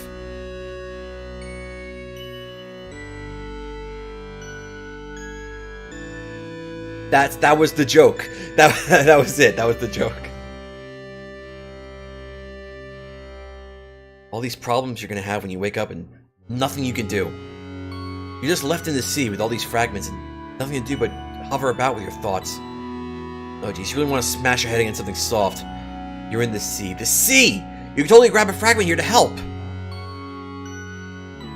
If you can figure out how to search for fragments, well, usually you just feel drawn to random one each night. So what if instead you asked? Bit of an odd thought, but seeing as the sea is probably alive, she's changed. She's gone from definitely alive to probably alive. Maybe it'd be willing to help you? So, nervously and worried about making a fool of yourself, in front of who? Call out. Hey, are you, listening? Whoever you are? I kinda got a lot going on when I wake up. Could you, like, lend a hand with a fragment? A second passes, then another, and another, and another, and another, and another. Erng, you're such an idiot. Of course nothing would happen. Who would even listen to you? This thing is a giant and you're more like a mite on its back. You shouldn't even bothered. But before you can have another panic attack, feel it. That unmistakable attraction. You can feel it. 3 fragments calling out to you. Giving you a chance for help. Guess that means you got an unknown giant of an ally on your side, huh? You're almost there. Almost awake. Or you come back to reality, you draw upon it. A fragment of a girl with eyes of death. She floats about attacking cracks across the sky.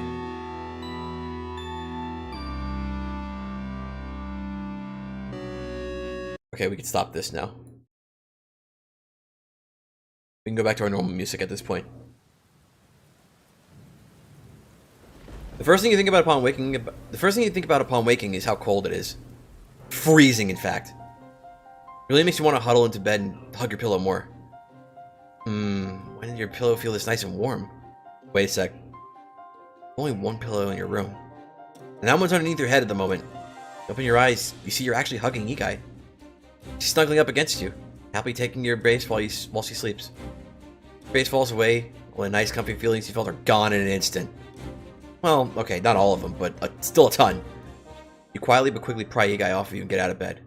Surprisingly, for having fainted, you feel quite nice. Yeah, not as good as you were feeling before you fainted, but still decent. But it's one thing to feel okay. Boom, crash, sketch. It's another to be prepared. What the hell are those sounds? I bet they're coming from outside. Quick look behind you shows that Youkai is still sleeping comfortably in bed. Let out a sigh and head outside. When you get outside, the first thing you notice is that the sun is set and it's rather dark at the shrine, or at least it would be if it wasn't for the second thing you noticed. A battlefield's worth of Danmaku flying around your home. You see Danmaku that looks like to be a small burning sun. You see Danmaku that looks to be small burning suns whip across the sky, eviscerating the night as they blaze across. There's also transparent Danmaku you can barely see hurling in the opposite direction of the flaming ones. Now recognizing the shots being fired from Teki, you look across the sky, hoping to quickly spot the fighters. Quickly you do, as you hear a cry upon coming from... The fuck? And quickly you do, as you hear a cry upon coming from above... What?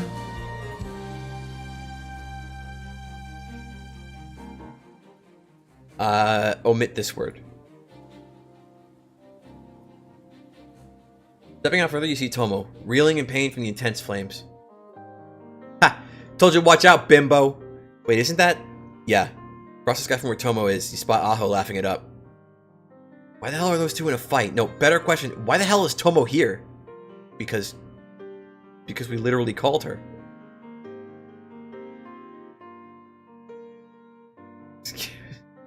What the fuck is going on here?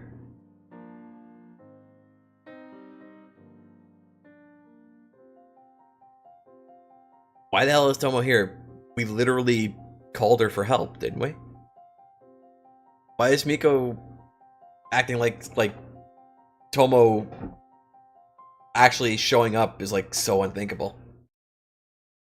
What if she tried, like, she's not, okay, I don't remember. Well, no, I kind of do remember. I don't think she ever considers the possibility that maybe Tomo tried calling after she fainted and didn't get an answer and so decided to come to the shrine. Because Miko and you are both dolts. Oh no. And you told Teki to go to Tomo, but you didn't expect her to bring Tomo here. God, you fucking bitch! Don't you dare burn my hoodie! You know how hard it is to get one when you're not alive? Wow. You're quite sure you never heard Tomo use language quite so intense. Then again, being shot at would probably make anyone a little angry. Miko! Teki? She's flying towards you from out of left field and she's looking really worried. Looking back up at the continuing fight. You got a good idea why. Teki, what's going on? Can't help but notice that you let some of your fear slip. You may not know why Tomo and Aho are fighting, but you're sure it's not going well for Tomo. Does she even know she's fighting a dragon of all things? She's not crazy enough to fight it. Bro. She's not crazy enough to fight a dragon, right?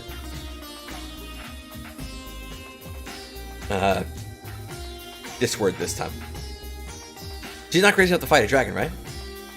You remember the show she showed you about the idiot who was stupid enough to fight basically super yokai when he had nothing? Didn't she say she loved it? Oh no. She came here with me, and there's that weird girl in the glowing raincoat, and she said something mean, and Tomo got angry, and Tomo, probably supposed to be Teki. Looks like she's about to... What? I don't know, wait. I don't know what to do, Miko. No matter what I say, they won't stop fighting. Gosh, she's so loud. But even then, you can barely hear her between the Danmaku and Tomo and Aho's back and forth bickering. It's too much. There's too much going on. You're still recovering from saving Youkai. You can't possibly take down a dragon. Wait a second. Where the hell did you get this fan from? You stare down at the object you've been constantly holding onto since you woke up. It's a hand fan. A small little black and red thing with an ornate design on it. You rub your head in confusion on where exactly you got the object from when you notice the ribbon. No longer wearing the ribbon. Is this object the yin yang orb? So you really did unlock another fragment. You really don't have the time to be gleeful about that though, as right now you have to end this battle. The word glows in your mind with a burning intensity as you continue to watch Tomo and Aho's battle unfold. Ignoring Teki's crying, you step forward until you're directly below the ghastly battle between the two yokai. With a motion that you've never done before but feels so familiar, you open the fan and raise it to cover your eyes. Leave your eye... What? What? You open the fan and raise it to cover, leave your eyes barely glaring over it to see the battle. Holding the fan back in on itself, you feel your eyes glow. Kurng. The battle is dead. For the next couple of seconds, all is calm. Aho and Tomo look around in confusion before starting to fall to the ground. Quickly feel as if they could resume the battle if they wish to. They're both too cautious after the sudden chill of death enters the air to continue fighting. As they both float down, they notice you. Tomo, in complete defiance as she was acting before, is waving happily at you as if she didn't curse enough to make a new yokai solely existing of curses to come into existence. And Aho is looking away from you. Heck, you'd even say she's looking embarrassed. You haven't known her long, that comes across as weird to you. You call up your courage, you call up all your courage and prestige, hold yourself as if you're lady of the castle, and declare with an unmoving determination, everyone inside, now. Okay, so, let me get this straight. Pace back and forth between the corners of the room, because, oh my goodness, what the heck.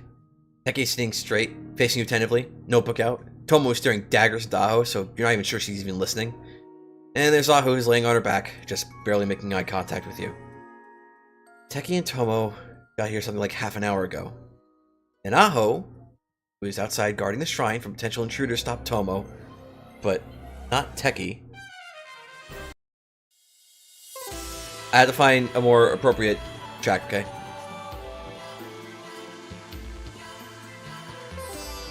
I still need to find a more appropriate track. Fine, good enough. Teki and Tomo got here something like half an hour ago. Then Aho, who was standing outside, guarding the shrine from potential intruders, stopped Tomo, but not Teki from coming inside. Tomo, Teki, and Aho all nodded their heads in affirmation. Then Tomo called Aho and I quote, stupid little bitch, and that she needed to get inside ASAP. You give a heartily confused glare at Tomo when you speak, but she's too busy not listening. Aho responded in kind with a, fuck you, you undead bitch, I ain't trusting you as far as I can kill you, and proceeded to throw more insults at Tomo afterwards. Yepers. Oh good, Aho's listening! She doesn't seem to regret a thing. What a cry.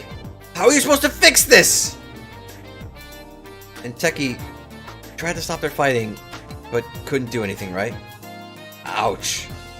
Look of sheer disappointment in herself Teki's giving hurts your heart. You gotta address what happened. And you'll do with Igai too. You can see her poking her head out of the corner of your room from here. Well, first off, might as well thank the one person who wasn't throwing the Maku around like they were candy. Teki, thanks for helping to find Tomo. I know you're just trying to help out, and when the fight broke out, you got kind of overwhelmed, so thanks for trying. You think your words hit well for Teki, but she still looks somewhat doubtful. I hope she'll forget about this if it'll cause her so much doubt. It'll cause her to doubt herself in the future. Ah, that's right.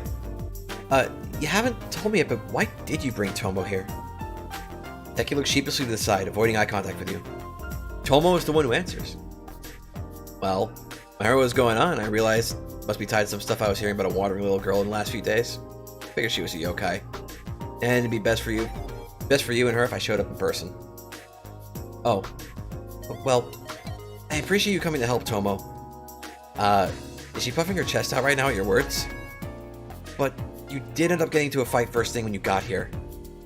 And now she's looking really annoyed.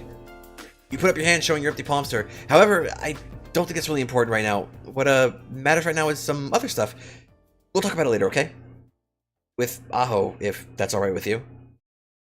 Oh, pretty please be alright with you, Tomo. Again? No more musical spoilers, stop. Okay, look, Unfathomed Force is a great track, but no. No.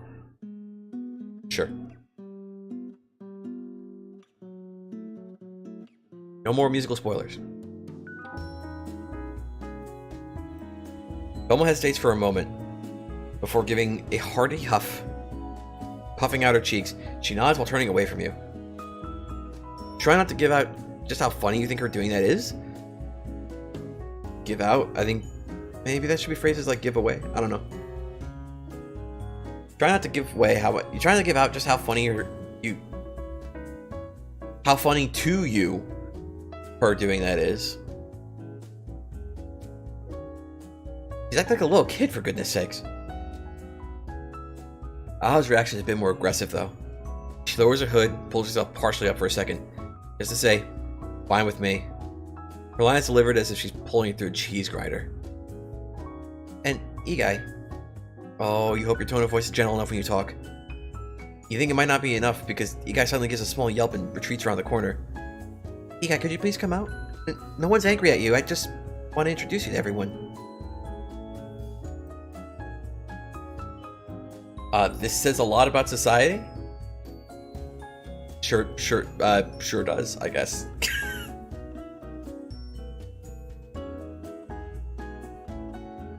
Slowly, Igai comes out looking at everyone's, general direction.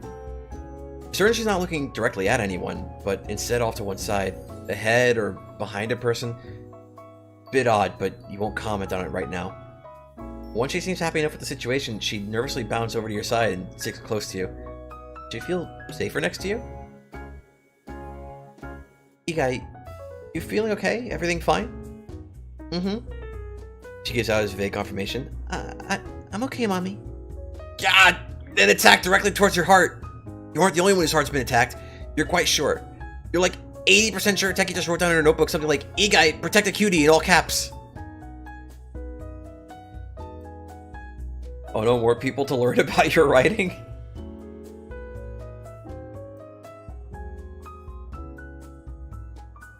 See, Batman, when someone makes an actual good fanfiction, they ignore it, but when someone makes a bad one, people point it out and loses their minds. I mean, I don't think this is bad. I'm specifically reading it because I think it's good. There's some like little nitpicky things I can point out here and there, right? And then like what isn't like nitpicky grammar and spelling stuff is more general narrative things I'm noticing. But for the most part, I think the story is good. We're still like at the very beginning, and we're still kind of like meeting everybody at this point. To be fair.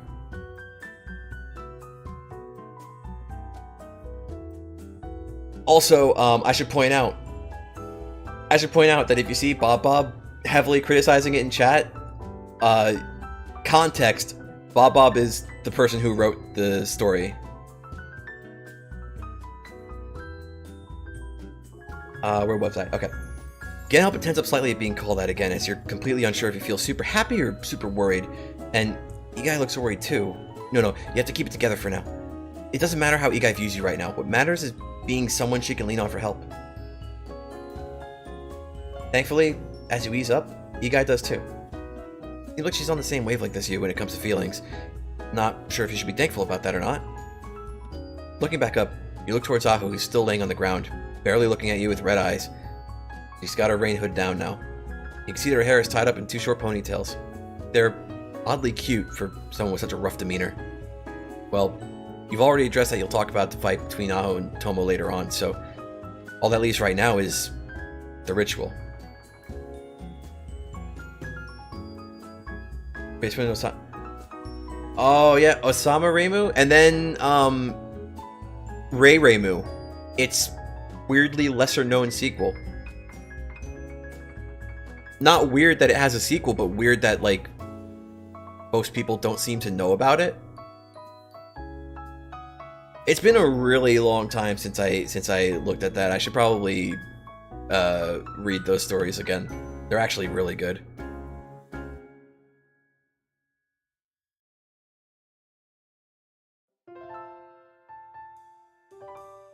Aho, you're the one who led me through the ritual that saved Igai's life. I've got a few questions I'd like to ask about that. Dang it, she's not even looking at you now. She's just staring at the ceiling. Is she staring through the hole in the ceiling? Does she even care that she saved a life? Eh, fine. But you gotta ask. Oh. Oh, right. Okay, this is Tomo.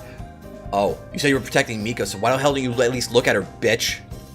Oh god, Tomo, please, no. Thankfully, instead of another fight breaking out, Aho actually seems to take what Tomo says to heart and slowly but surely rises up and stares you straight in the eyes. You really wish you wouldn't do that. Doesn't she know just how intimidating she is when she does that? It's not fun to look into a dragon's eyes. Cough. Okay, so you raise your posture to be straight and elegant, slamming the fan you hold closed. You attempt to draw as much respect as possible towards you. See Aho tense in response. Please don't kill me, Miss Dragon Lady! What exactly happened during that ritual? I know I entered a trance of sorts and lost consciousness afterwards, but what truly happened I'm still unsure about. Easy. Aho says, flicking her wrist. You probably... Nah. Definitely did a thing where you fell into a trance to give you maiden powers to youkai. You're cool, gal. She's special enough that you prayer saved her. But that doesn't even explain if the ritual is complete. I mean, like, what if Youkai were to... Look! Dang it, you let Aho interrupt you. She's standing right there next to you.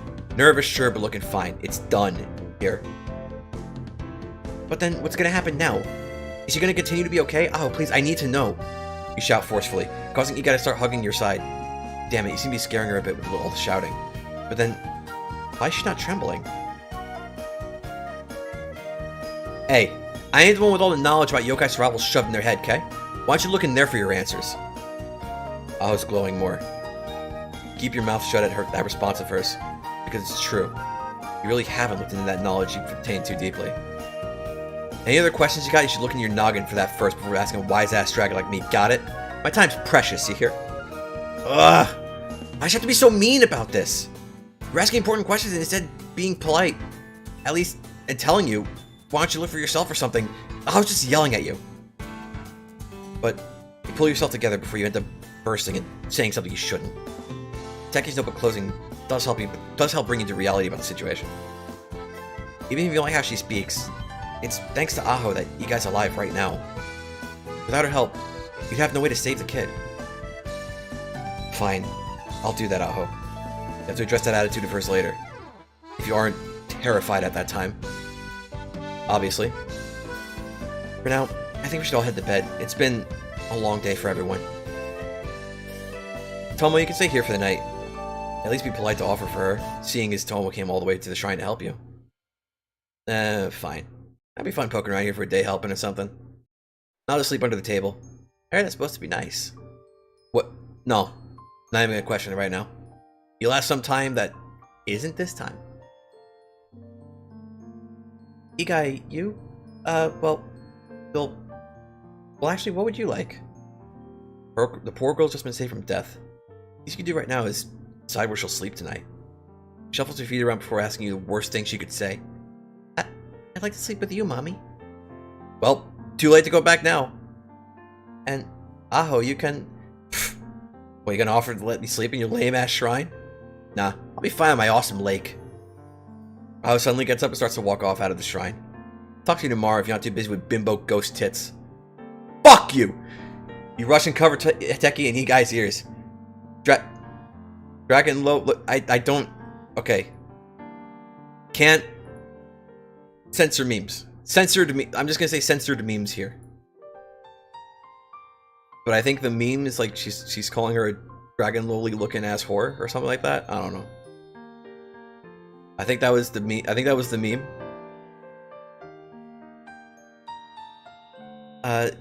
Yeah. I guess good night, everyone. What are you gonna do with those two?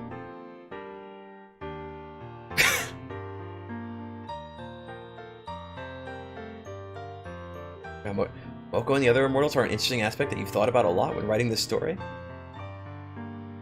Okay, so it says it in the description, but I'll point it out too. So a thing to keep in mind here with this story too is that it's sort of pretty far removed from Gensokyo as a setting. It's like Gensokyo in like the distant future, like after like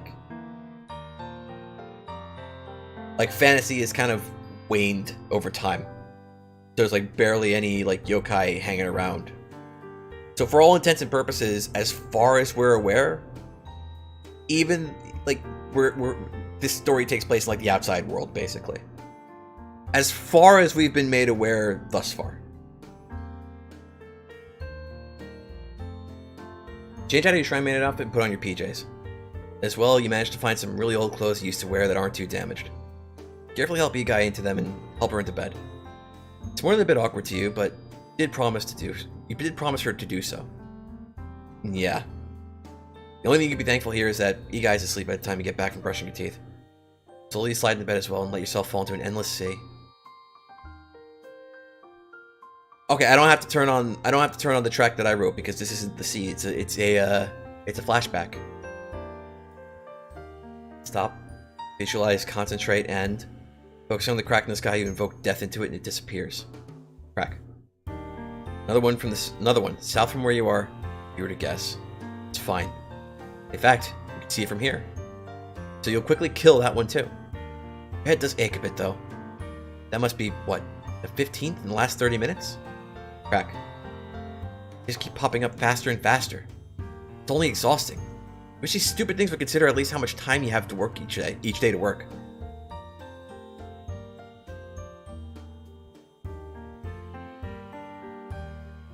This one is much less impressive, you feel, than the next streams you see?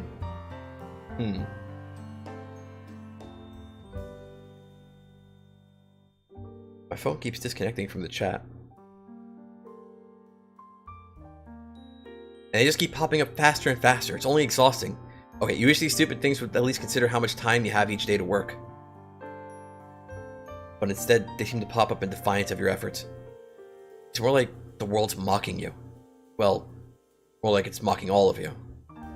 Crack. You still remember Yukari's face when she first told you about what was happening. Tried her best to hid her feelings, but for you, it's easy to see just how much it hurt. How it hurt that she failed to protect Herg and Sokyo. Looking back on that day, would you really have just done as she said? Maybe it would have been better if you had acted more as her close friend again. When was the last time you two simply hung out together since this whole ordeal started, after all? Without a sigh of relief, you see the fruition of your labor. You've had to do so much work since the lunar invasion. It doesn't help either that this is so much harder to fly. That's so much harder to fly nowadays. If you didn't know any better, you'd say you were still alive. And honestly, I very much prefer to stay inside and enjoy what time you have left with your friends. But Yukari did ask for your help, so if it's for her... Crack. Damn it, you want to cry so much. Quickly turn towards the sound and start flying away. Looking for wherever the new crack appeared. For the past few months, you've been trying to kill these cracks, these holes in the barrier. But no matter how many times you do it, they just keep coming back. Yukari told you that these things were a symptom of whatever happened on the outside world that's managed to hurt Gensokyo directly. But if they're just the symptoms, then what's the point? Ugh, you wish you had someone to complain about this meaningless minutia to.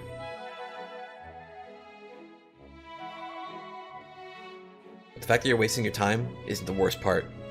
The worst thing is that since these cracks appeared, Yukari's been acting so... Crack. More violently this time. Break apart the next more violently. By killing its individual elements rather than the core of it. You don't have many ways to let out your frustration recently. So busy helping Yukari now that you barely have time to eat or talk or just relax for a second. Constantly, you're exhausting yourself by placing death upon the cracks, sealing them up. Doesn't help too that you can't even approach them because of a vague reason Yukari tried to explain to you, but really just went completely over your head. But none of that matters. None of it could ever possibly matter because knowing why the cracks do what they do, the real reason they're appearing, or anything else right now, because crack. Because you're not actually helping. You stop moving about. It's that thought that hurts you the most right now. You sent Yomu away to help with the important parts of the plan, and you haven't seen her for months now, and it hurts. You don't even know if she's still alive. Last year she was going to the underground to get some help, and no one... Yep, last you heard, she was going to the underground to get some help, and no one's been able to even go there anymore, and... Break. Need a break. Feel the tears rolling down your cheek. Landing on the ground, so feel the soft grass underneath you and dandelions being crushed. I'm not sure how to parse that. Just sitting down probably helps everyone more than closing these cracks. It's unseemly of you to be crying, but what can you do about it? You can't even get into the Hakukyokuro anymore. You're home, and everyone you've learned to call a friend from there, you'll never see it again. Time passes. You're left alone with the sounds of the animals, plants, and your own sobbing. You were originally so happy when Yukari told you could help. You could actually use these accursed eyes to help people instead of kill them. But if all you're doing is killing a symptom of something greater, you're not actually stopping the problem. It's been left to everyone else. You're just a lazy ghost who eats too much. That's all you are. That's why they can't trust you to help. I'm not. You yell out, sobbing louder than before. I'm not lazy. I just want to enjoy this life she gave me. Is that so bad? Why? Why does this have to happen? No answer from... There's no answer from except the judging stare of thousands of cracks in the sky. And that dream somehow recovered our spirit. Okay. We are at 10:30 right now, or 10:22 right now. We probably have like another hour left in the stream, I think, maybe, because we did start a little bit late. So let us see. Lettuce, ice, like romaine, let us see. So, I have the feeling, I'm gonna hide the window for a sec, because I want to look through, Chapter 3 real quick. I need to see how long this is before we commit to reading it tonight.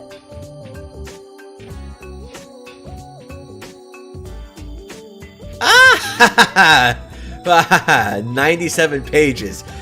Funny joke. Chapter 3 might have to be 2 streams.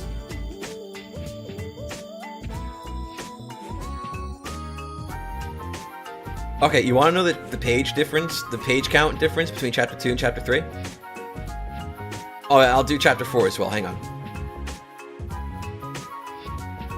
Okay, so we just finished Chapter 2. We started around, like, maybe 8:30, 8:40. It's now 10:23. That was 32 pages. Chapter 3 is 97 pages? And, Chapter 4...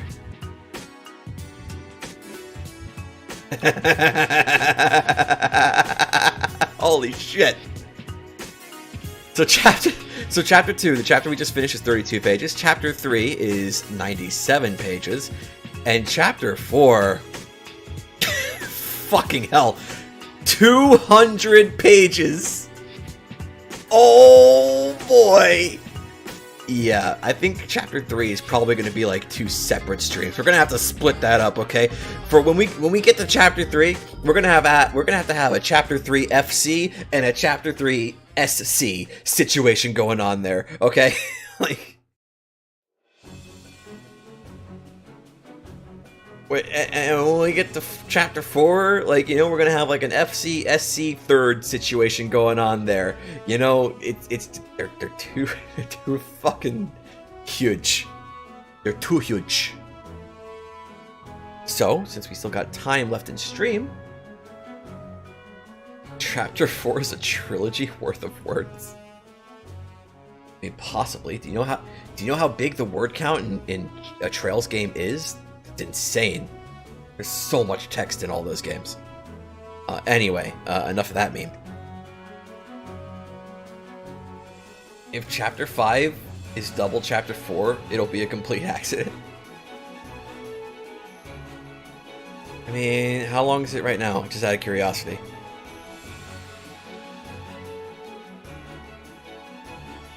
Well, it's currently 32. 32 pages.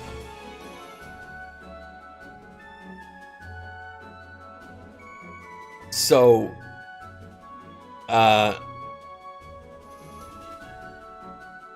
barely the beginning of Chapter 5 is the same length as Chapter 2.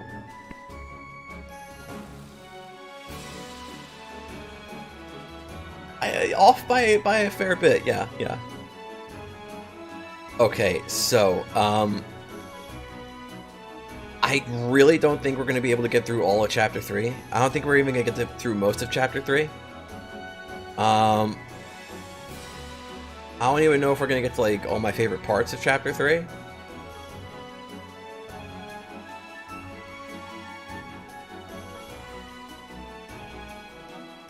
Chapter 3 was also the last thing I did. Remember a while back I was reading through these, I was reading through the older chapters. And I was writing up some like recaps and stuff. Partly because I wanted to, for fun, but also partly because it helps you like make a personal wiki or whatever. And chapter 3 was the last one I did. I still haven't gone ahead and started the chapter 4 write-up.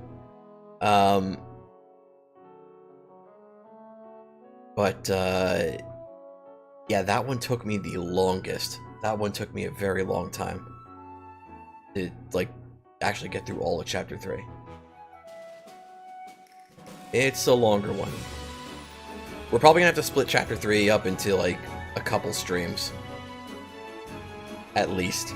So what we'll do for now is we'll do the side chapter bits. Yeah, that's what I was thinking. So, the obvious one to start with would be Tomo 1 and Tomo 2. The reason why we start with that one is because Tomo 1 and Tomo 2 take place within Chapter 2. So, it's kind of crummy that it's not included in Chapter 2, but the events of the side chapter Tomo 1 and Tomo 2, well, we'll see. I'm not going to explain what they are because we're going to read it right now.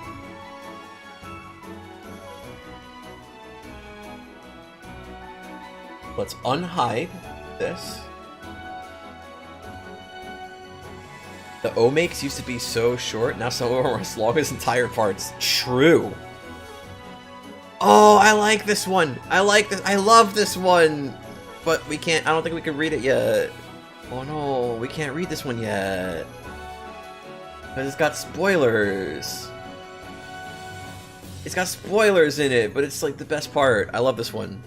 Because it's partly based on a drawing I did, but I like this part. It's good. Okay, so Tomo 1. Do this one first.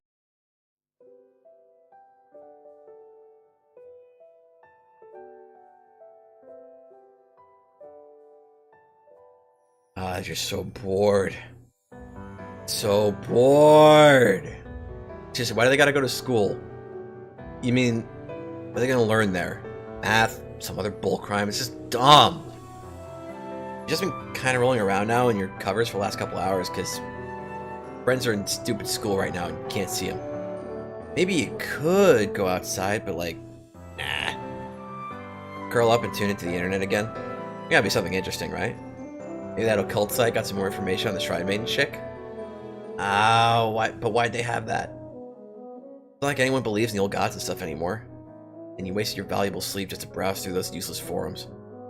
So aggravating! You give a huff and pull your hoodie over your head. Frustrated, the most interesting thing you found is just some lewds. Want to look at how wrong those idiots get your picture? You're much cuter than that. Ah. What you wouldn't give to be able to live this place. Sure. Floating around. Why am I seeing you delete entire chunks of text? Also, I think I'm mistaken. I think this one is different. There's two Tomo ones. I don't remember when they take place.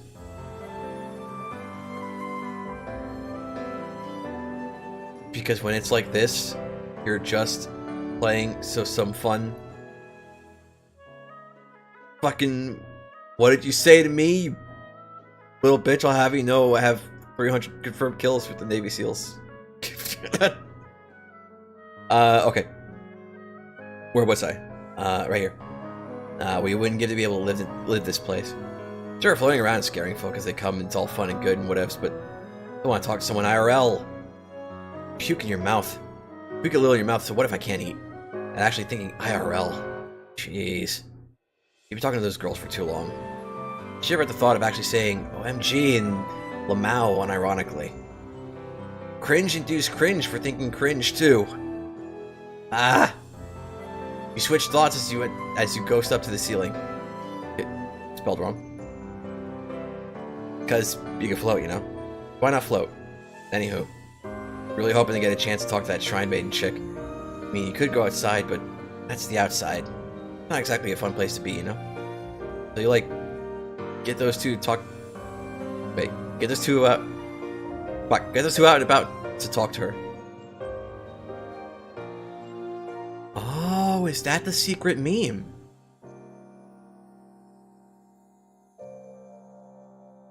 Have I discovered a hidden meme that I didn't realize was there because I haven't read the side story chapters recently? Oh, this might explain something that happens in chapter 3. This might explain something that happens in chapter 3. Maybe. Maybe. It really depends on who this fucking person was. Okay, so you, like, get those two to hang out. Get those two to go out and about and talk to her. They sent the photos after all, so why wouldn't they talk to the gal? As you float with your head facing the door that you hear a voice. Okay, so that's Tomo 1. Presumably, this is right before Miko shows up to Tomo's house.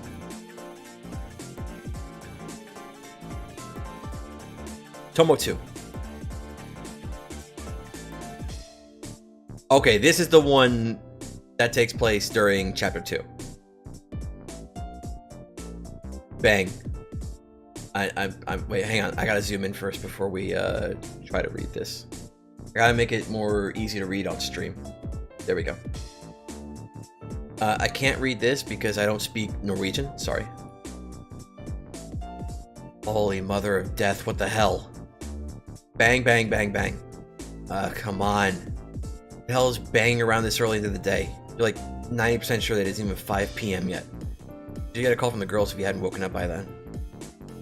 You have a horrible headache from being woken up from your wonderful little dreams of hugging someone. Wait a sec, no. That actually happened, right? You open your eyes to see, thankfully, only a somewhat lit room. Nothing like speaking out through the blinds, but otherwise, left in the dark. Just as you like it. As you float off the couch, you quickly recall last night. Yeah, you hung out and watched with the massive nerd of a girl, Miko. You smile at the memory. That's because the girl was so awkward it was painfully cute. She was constantly moving about, not sure what she got herself into, but trying her best to pretend she did. You could have sworn you fell asleep, like, near the gal, if not on her. Though, you vaguely think she left early this morning and told you she was leaving to somewhere.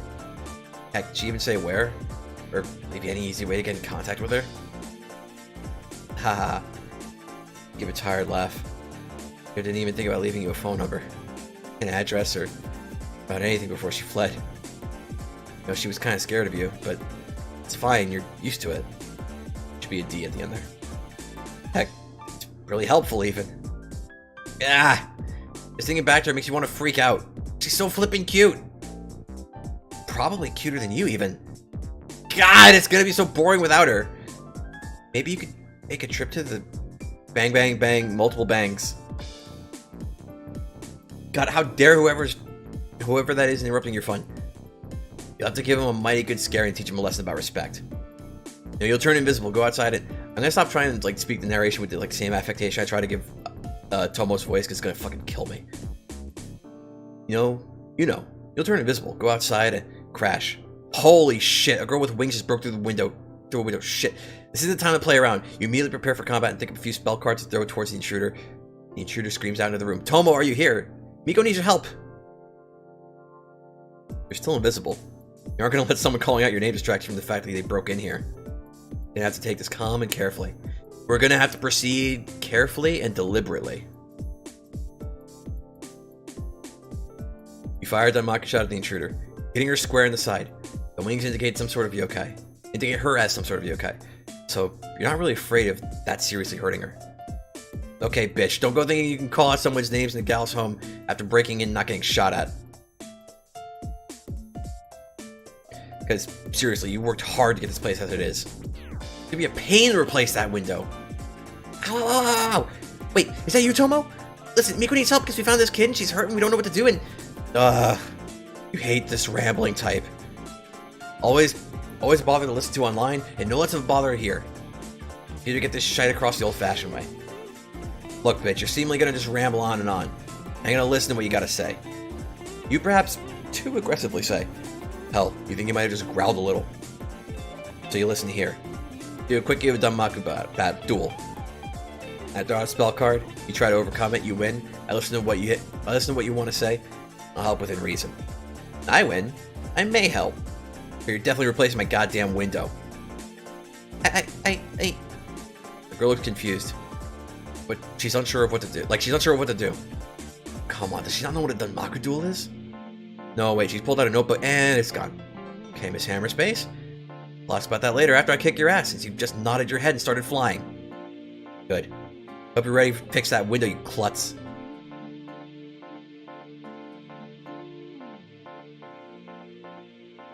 Sorry, I just started thinking about spoilers.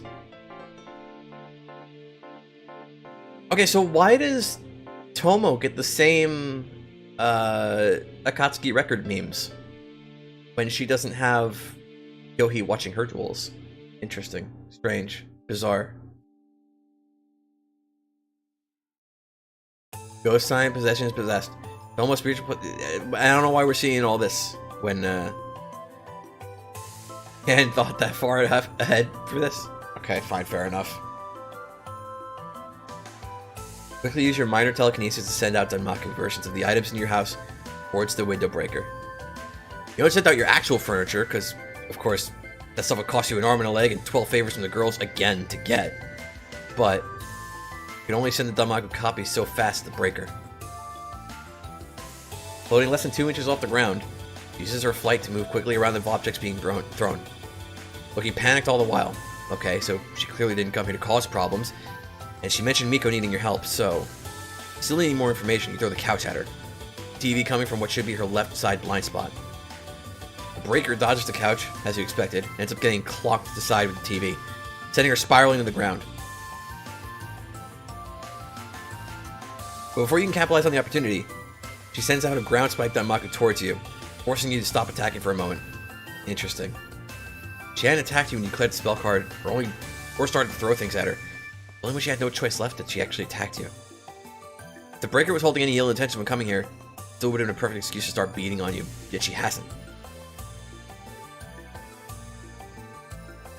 3 of the 12 favors? Tomo, what trip? What? 3 of the 12 favors. Tomo, what dress should I wear? And Repuka... Future memes. Oh. Oh, right. Okay. I can't even call them what I usually call them because that would be spoilers. Although we'll probably read about them soon.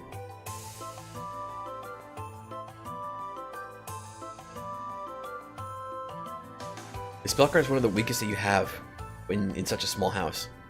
So you're already just about at the end of objects you could toss her away after a few seconds. Rather the breaker not realize that, so you're gonna decide quickly to end this with a Hail Mary of an attack. After all, you've already got enough information to know what you're gonna do, win or lose. So you gather up the remaining objects, a fridge, a desk, a laptop, and with a final push, throw them all at the girl who broke in, except strangely, her wings are glowing an intense pink. What? How the fuck did she get so close? There's no time to react. She's already in your face preparing to throw what looks like a warm ball of green Danmaku. Does she have some ability that makes her stronger when she's under threat? You have to consider that later, because right now, all you can think about is how ungodly painful it is to get hit with a Danmaku blast and a punch at the same time.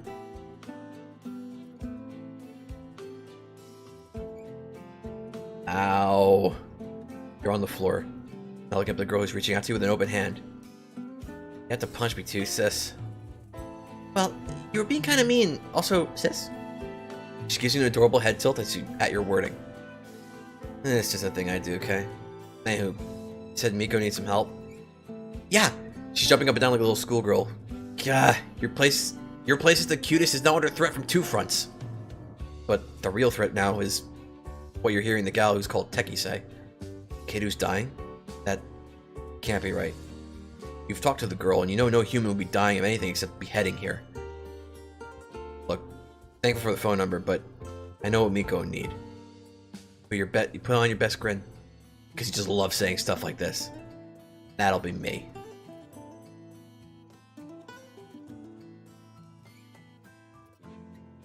Except I think there's some memes outside of the story that suggest that, right? And then, hang on. Okay, so a problem I have is because the way Tomo is characterized, because the way she talks, it seems really fucking weird that she would be cringing when she hears herself say cringe in her head.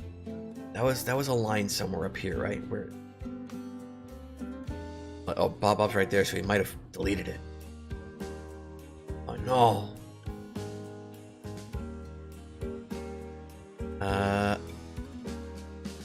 Wait, where the fuck was this line?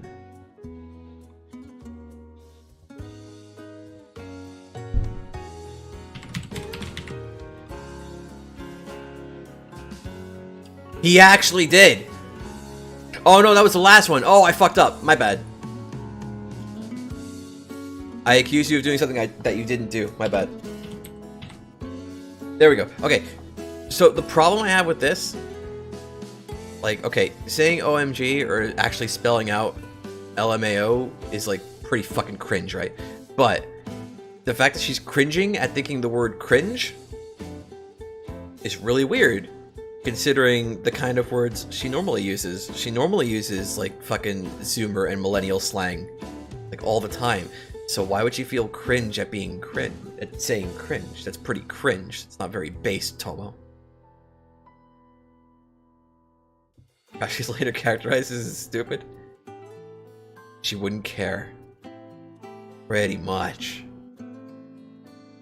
Okay, enough getting lost in the weeds there. Okay, what is the next one we should read? What makes more sense for the next one to read?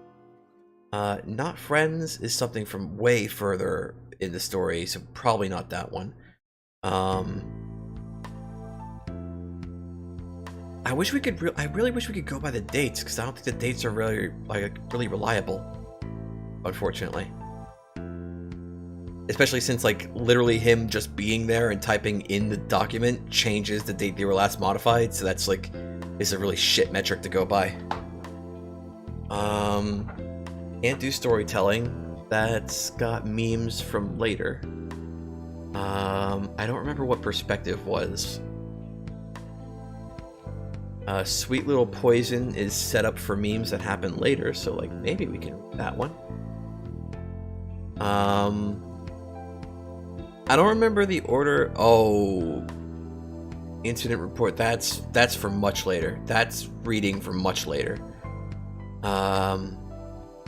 Okay, you know what? On the basis that we just met Igai, let's do Forgotten Child.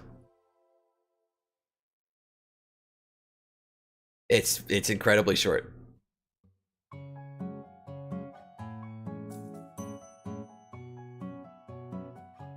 Tired. So tired. I don't know how long I've been going. I want to stop, but I can't. Why? To find them. That person. One who cared enough to cry. That place. Am I near it? I just need to rest a bit longer. That's all. Just a bit. And number 2. Which is slightly longer. Night Meets Day and Second Maiden in Paradise probably work well, so they're isolated enough. Yeah, I'm trying to focus on ones that either are relevant to the point in the story we're at right now, or ones that you definitely posted around that same time. Or ones that aren't gonna have like massive spoilers for like later stuff.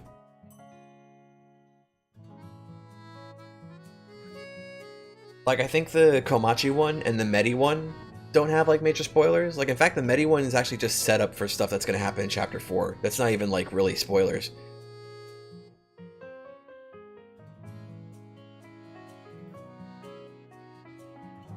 Tired. I'm so tired. Oh. How long have you... Oh wait, I haven't zoomed in yet. One sec. This is Forgotten Child 2. So the little girl right over here, the right side of the screen, it's her. You hate these ones? Oh no, but they're short.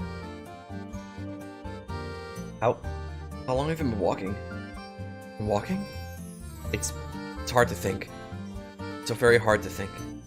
Why Why were you abandoned? Little sweet poison could work too. Yeah. I think we'll do that one and the Komachi one, and then we'll try and figure out which one we could do after that.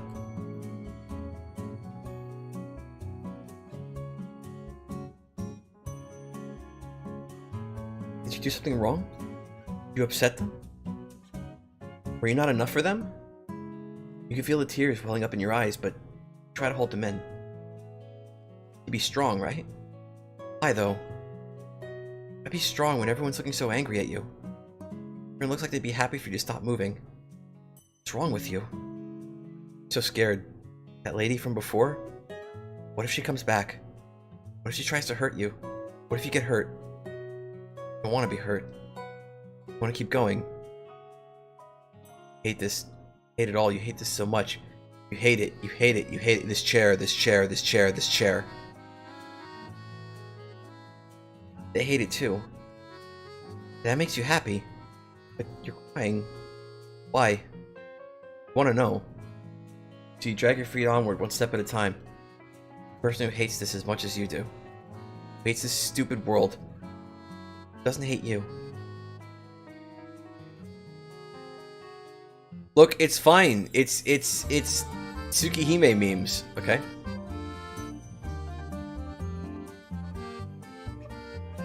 Okay, which one is the Actually, a theory was one that you posted very early. You posted it very early, I remember. And then you reincorporated it later. On the basis that it's one that you originally posted very early, we can read that one too. You haven't even played Tsukihime? Then why do you act like you have? Now I'm being mean. Sorry.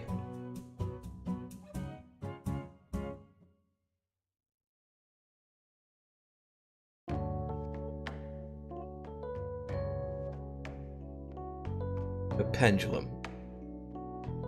Perhaps that I want a different track for this. No.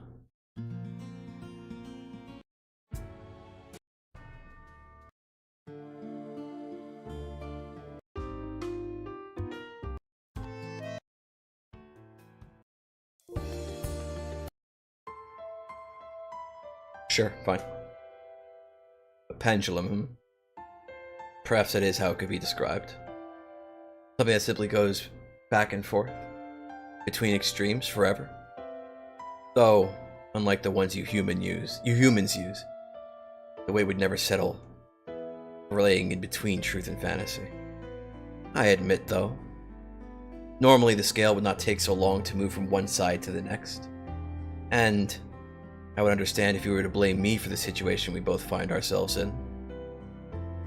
The hand I lead to this situation is multifaceted and complicated, for I am the perpetrator, victim, and the sponsor. It was through my inaction and lackadaisical behavior towards those below me that points to myself as the perpetrator. I now know what my mistakes were and still are. The knowledge, though, does not help me from feeling the ringing of regret that strikes throughout my body, though mangled it may be. As I was one who was harmed first, it could be said that I was the victim. It was what I thought for a time, at least. But that could not be true, for I had always been attacking first, though instead, victim of this was those of fantasy who I had failed. Though I had given them a promise I thought would be forever kept. I was the one who faltered first in our dealings. Yes, I was the one who sponsored the effort of all of those you see around us, directly and indirect. I gave them my protection, as I felt kinship with those who were similar to my ilk. I granted them a small blessing, last for as long as I were to be of sound body and mind. Though I am most likely more loquacious than would be accepted by others, I am indeed still sound of mind. Shockingly, it was my body which failed first. Though it has not been destroyed entirely, I have been left without a handle with which to move myself. I'm left adrift unable to observe and lend what remains of my power to this frivolous project she had created. Yes, child. I see the frustration clearly building for you. You do not come here to ask for my own thoughts on matters beyond the ones that concern you. I shall remind you, though, that when it comes to you, those you care about, and even those you hate, I am always a part of the reason why you even begin to be concerned about them. You asked for why it is, correct? Why we stare at an abyss that swallows up thoughts and leads those to view it to a singular conclusion that what they view as darkness is in its truest form? But I don't think I read that sentence right. But truth had been an overwhelming force outside the land we had created. During the time when the land of fantasy still existed, though, there were still holes. Parts of reality that the humans could not answer, or not even begin to properly conceive. That would all change, of course. A certain set of principles was to be spread. A collective concept that would later become law. My account of what occurred, not without bias, child. I shall attempt to relay this information to you nonetheless. It was a theory. Theory of why the world was as it was. Because though they observed an apple fall, they questioned why does it fall. They were unsatisfied with the reality that it just did. They experimented, found a reason they were satisfied with, created a truth. What if it simply fell because they believed it should? What if all their theory did solidify the idea that when an apple drops, it must fall? That theory seeked to find out how the world worked. How did the apple fall from the tree, they asked. For all things must have a start, they purported. Looking for the answer, they poked holes into the corpse of the tree that gave existence to the apple. They thought they saw cells within, like a prison that confined power. Decided that this was the cause, and spread that truth to others. Their theory laid out the what for the world. Not enough to know how the apple grew, but they needed to know what caused the tree to come from it to grow. It came from to grow. So they required the answer to what made the tree come here. Inside the apple they found what they called a seed. And when they sowed the ground with them, a tree did grow. They were told such a thing would happen, so then it was always to happen. But unlike most of their theories, this one didn't stop answering their questions. Where? There. When? Then. Who? Them. Answered and collected and spoken as truth. But I did not care. They cannot answer everything, even as they answered so much. So I continued my hunt. My hunt was the most important thing they would never know.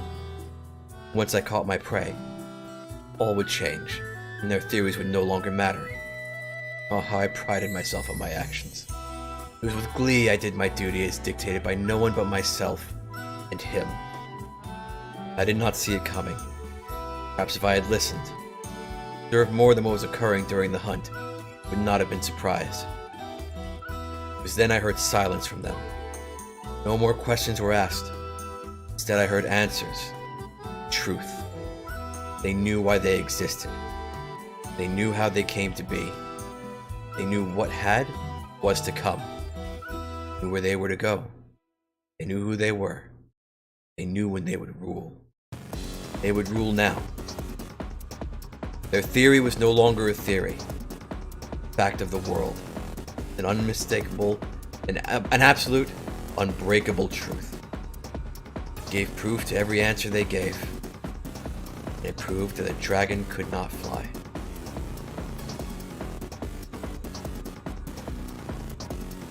That's something we're going to see later as well. It's going to be like a long ways from now, but that gets reincorporated later. But it was posted very early on. So I figured it was apropos to read it now. Gotta say, a theory is one of the earliest side chapters you made that you're still very proud of even now. Good. Cool.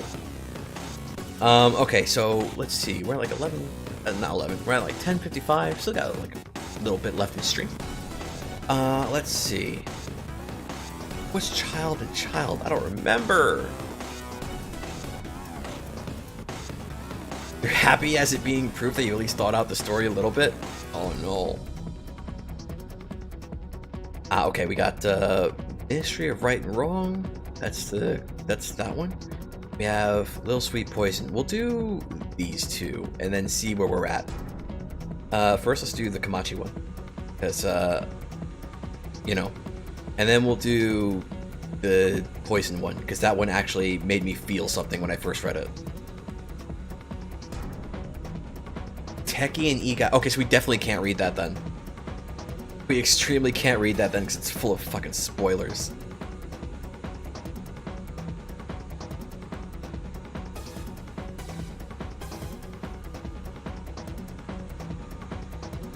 Okay.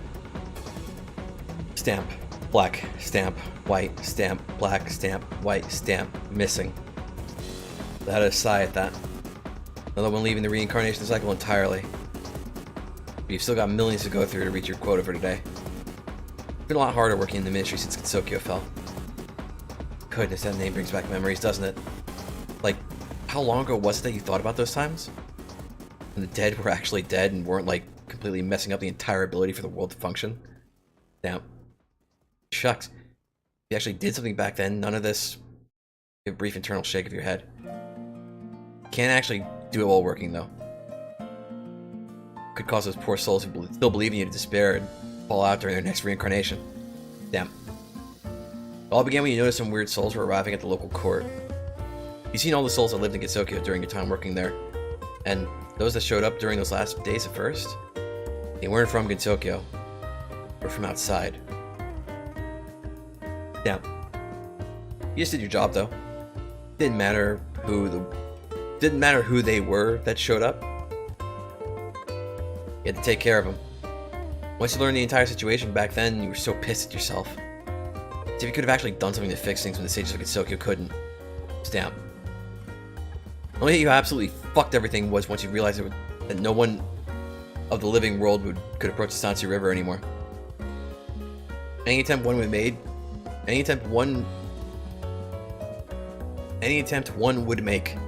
had only two results. They ended up wandering back from where they came, or they died, successfully crossed over. Damn. Fuck, you're nearly crying as you realize you brought up... You're nearly crying as you realize... As you... Okay, that's mixing me up. Fuck, you're nearly crying, you realize, as you bring up... You wipe your eyes with your sleeve. That's just a very confusing sentence. First, remember how you figured that out. Stamp. Felt like a dream. Nah, more like a nightmare that day. She was so young. No, that isn't why it hurt. She was gone from the living world. You'd seen plenty of young souls. Some even babies that ended up at the shores. Stamp. It's because of that look on her face when she crossed. Look of pure excitement of making it to a place that everyone had said was impossible to arrive at anymore. She was so happy and gleeful to see you. We're horrified to see her. Damn. Bells. Bells. They sound like the dead. They sound like they called the dead forth. Damn. No one else ever tried to come over after that. Made sure to visit Gensokyo to make sure a tragedy like that never happened again while you were present. Thankfully, you succeeded at that. No person of the living ever crossed over again like that. Damn. No, you had a much more personnel tragedy. Lady Aiki. Why did you leave? Damn. Shift's over. Time for a break. Your name is Kamachi Onosuka. You used to be a guide of the Sansu River before Lady Aiki left to join the sages of Gensokyo in a plan to save the land. I don't know whatever happened to her or what their plan consisted of. The only thing you know is that it must have failed. Because if it had worked, Tokyo wouldn't have fallen. You sit down at a near abandoned cafe that was constructed nearby the ministry for the judges like you. Depressing sight. Used to be dozens of judges and virtuous souls that floated about here. Now it's a ghost town. It's hard not to give at least a light chuckle at your own terrible joke. Lady Aiki would laugh too. Now you're crying again. It's hard not to nowadays. So much work to preserve what little natural human souls there are. Judging which souls will receive a lighter sentence for their sins, just to help meet demand. And things like that stress you out a lot. Not naturally the type of person who likes to be busy, but what the hell are we supposed to do when she left? She was so mean to say those things. I know you can do it. You're gonna be great. Take care of yourself. She shouldn't have lied like that to you. Heck, probably the first time Lady Aiki ever did lie to you. Even after all this time has passed, you can't do anything. Horrible at this job. Slower than any other judge. More hesitant in giving out your sentences. Because you're not like Lady Aiki. You're not so sure that you're doing any of this right. It's been a while, right? You lost track of how many years it's been since you last saw any of the people you consider friends from Gensokyo? Heck, you don't even know which were alive past that girl. You know, Gensokyo collapsed. Ministry was in complete chaos. Souls were mixed around, misplaced, and some lost forever. No spoilers, we'll skip that. Doesn't fit the mood, we'll skip that.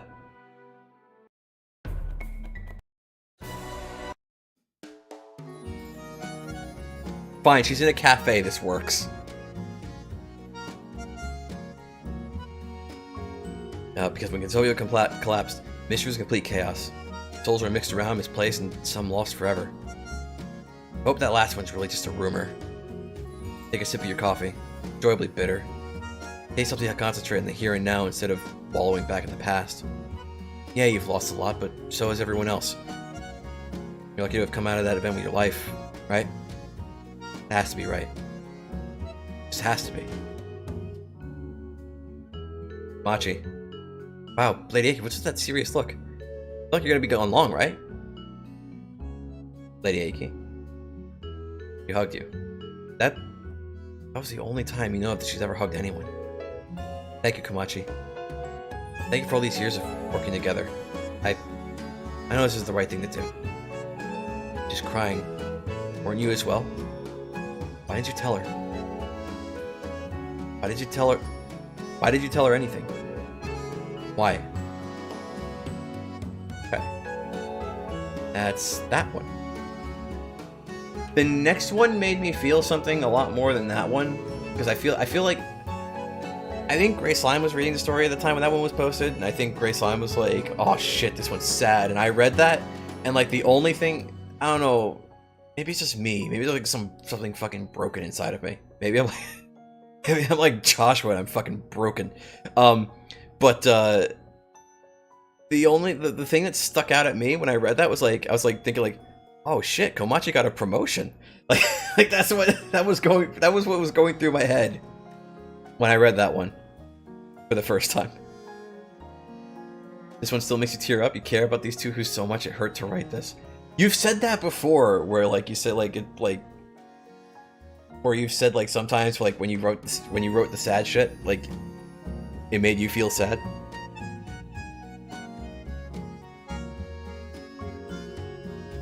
Okay, next we're gonna do Little Sweet Poison. That should be a good meme.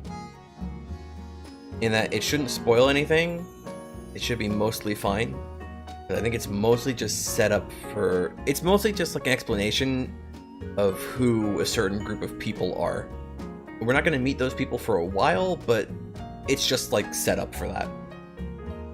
Think of this as a star door, okay? Alright, let's think of this as trails for a second. Imagine we're in like 3rd right now, and that this is a star door, right? And it's just setting up something for when we get to chapter 4, okay? That's it. That's all this is. It was 30 years ago I first met her. That child in the field without a name. I think I was running back then. I'm sorry, it's been a long time, so excuse my faulty memory, would you? Yes, oh yeah, sometimes these side chapters were written as if the narrator was like speaking to somebody, like as if they were actually telling their story to a person. So that's why the style is a little different here. Yes, that's right. I was being chased by a yokai.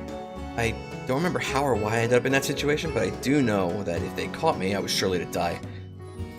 But I was but a young child from outside. Someone who ended up in Gensokyo by accident and chance. I ran and ran and ran for so long in that field of poison, I thought my remaining limbs would surely fall off. Oh, don't be so surprised. Yes, I didn't have my arm back then, too. It was an unfortunate accident during one of my young escapades that resulted in me losing the limb. Back then, I couldn't afford anything decent, so I bought a simple wooden limb that I couldn't even move on my own. But now, where was I? Oh yes, the running for my life from a monster that was going to kill me. How fortunate for me that that meadow I ran into yet another monster. This one looked more like a child. We got a then meme. This one though looked more like a child than the beast that had been chasing me. Her blonde hair, black and red dress that was far too fanciful for the place we were, and the ribbon in her hair were still memorable enough that I can easily recall her figure anytime my eyes are closed. The only thing that gave away her nature as a yokai was the small doll that floated by her and the exposed joints of a doll that could be seen on her arms. Oh yeah, she tried to cover those up with something, but once you came close enough, it's easy to spot them. Our meeting was rather unexpected for the both of us. I had not been running to her, and she'd not been looking for the source of the scream she heard. Yes, I ran into her and knocked her to the ground in my haste. She had complained quite a bit about me ruining her dress and hurting Sue. I think it's what she called the small doll that accompanied her. Never did get a straight answer on that. Anyway, me being the dumb kid I was, I hadn't realized her nature when I first ran into her. Fearing that I would end up getting this other kid killed along with me, I grabbed her hand and started to run away with her in tow. It didn't last long, of course. She was much stronger than me and simply escaped my grasp with ease. And she turned around at my attacker and said a line about the protection of all doll kind and unleashed what I later learned was a toxic mist at the offending yokai. The thing must have been rather weak as it quickly fled afterwards. To say I was smitten with the girl after that would be putting it far too simply. You must understand that to me, she was an amazing savior who stood up to protect me because it was the right thing to do. Oh, stop laughing, would you? Yes, I know that if she had been aware of me being a human at the time, she likely would have put poison directly in my mouth, but no, she didn't think I was human. As luck would have it, she saw my wooden arm. That was the only part of me not covered at the time, due to a limb being the first one attacked by the yokai while escaping. Seeing that limb of mine with false joints as if it could move on its own, she assumed that was a doll like herself. She spoke to me about the need to free all doll kind from the tyranny of humans. You must understand that the girl was a very young yokai at the time. She had only recently left the field where I had found her for the first time recently. She didn't have much experience with the world, and in fact had only met a handful of humans before myself. Being the reasonable coward I was, I made no move to correct her assumption. In fact, I enjoyed a great little session of playing with her for a time, and after being helpfully guided back to the human village under the guise of infiltrating the place, I would meet often with the girl. I would learn that her name was Medicine Melancholy, a yokai who, through many interactions, I would learn was more specifically a Tsukumogami, who wished to free dolls from mankind's evil grasp out of a sense of sympathy for abuse and misuse said dolls would undergo. You know, sometimes I think that she figured out at some point in those early years what I really was. Occasionally she would cast looks at me while she thought I wasn't paying attention, poke my body while I pretended to sleep. She did know. I have no idea why she tolerated my presence. No, that's a lie. I have an idea. I think she wanted a friend. She simply wasn't willing to hurt me because she cared too much about having someone to speak of on an equal level. But for me, I grew to fear that I would be discovered. As the years passed, I grew in body and essence stayed the same perfect doll as always. So one winter, I once again headed off to the human village. I said goodbye. I really should have said more. I didn't see her again for many years after that. When I saw her again during the final year of Gensokyo, the sky began to fall and yokai could no longer exist. It was at that time I recalled the little doll who had helped me in my first day in this land of fantasy. But despite looking little like I did as a child, I went back and saw her. She became so different, yet the same. She expanded her want, reach, and help. She expanded her want and reach to help from dolls to all things that are left abandoned and broken.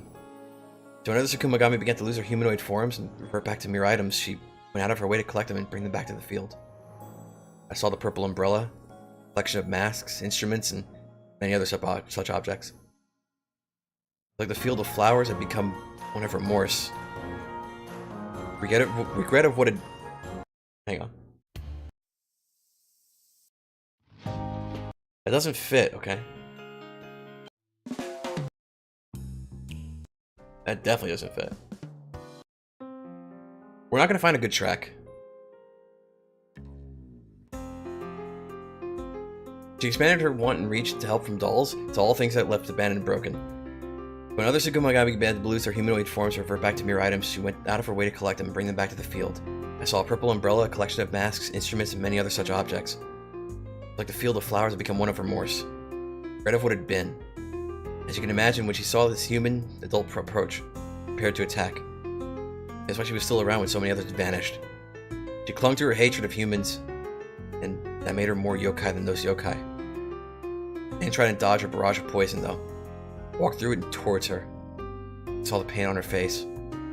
Sheer sadness and despair that was there as she held and hugged the objects she had collected.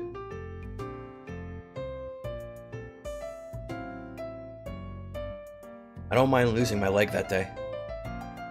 Just happy I could hold her. I'm happy I could be there and tell her how much good she had done. When I wrapped my fake arm around her, she recognized the symbol I had put into it. A little carving for the Doll Liberation Group. I don't know how long we were there in that field. How long she cried out, shouted she wanted to do more.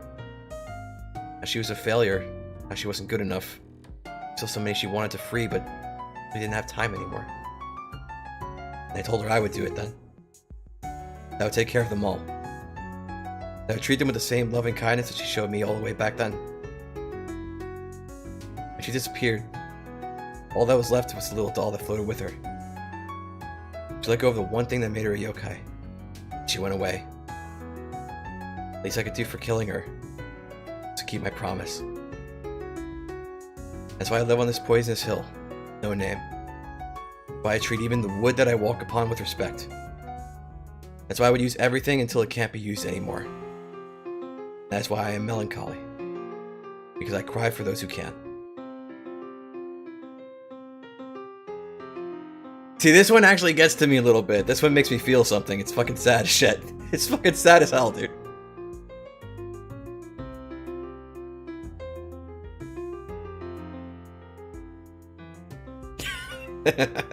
You like this one? You believe you wrote it partially as foreshadowing, and partially because you thought you had a fun explanation for why things were as they were in the present? Also, fuck, you're crying again. Yeah, that one gets to me a little bit. That's like one of the few parts in the story that like makes me feel something. And that's not me saying the writing is shit. Usually I have a hard time feeling something when it's like just like written word. Like it has to be like good like that to. Okay, that's not fair. That's not fair because there's a lot of parts in the story that make me laugh that are meant to be like funny or humorous, right? So it's not that it makes me feel something and nothing else does. It's more when the intent is to make you feel sad, sometimes that doesn't always hit with me. And I don't know if I have any specific reasons for why or how the execution can be different to make it hit with me. It's just sometimes it does, and sometimes it doesn't, and other times it fucking hits hard. And I don't know, it's maybe like a weird psychological emotional thing. I can't explain why that is, why certain stories have a stronger effect on me in that way, and why others don't. I'm not helping myself not sound like it. Bro, okay. There are some Touhou fan comics that go over like sad shit that like I've looked at and it's like made me tear up because like they were sad. Or like bro, you're playing a video game right now. You are playing a video game, you're streaming a video game right now that has parts that like fucking choke me up. It's not that it doesn't happen, it's just that I don't know. I just think my threshold is like really weird. I can't explain it because like it feels like sometimes it happens really easily and other times it just kind of doesn't. It's weird. I can't explain. Maybe we have time for one more depending on what it is. Uh, and depending on if it's a safe one to read. We did a theory. We can't do child and child. We can't do counterattacking a Monojaku yet. Did Forgotten Child. We definitely can't do that one yet. Can we do Kyohi? What was Kyohi? What was Last Word?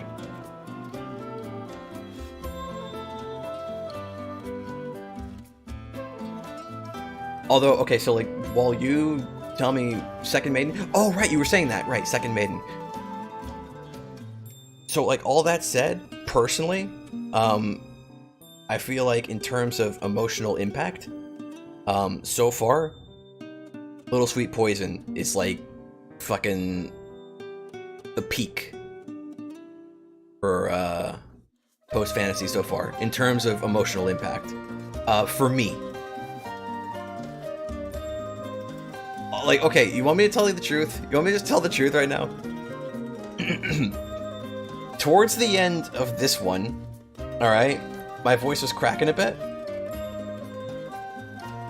That wasn't 100% performative, okay?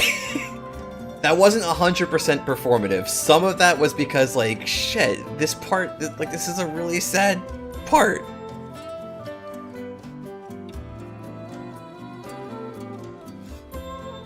Okay, where is Second Maiden of Paradise?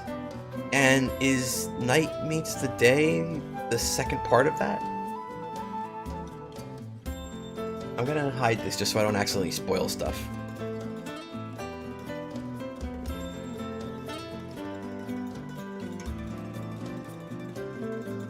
Okay, yes, that is the case. All right.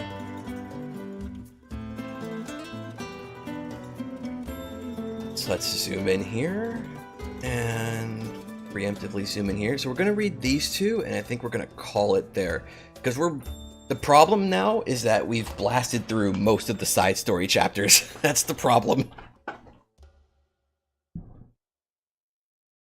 So we'll read these ones.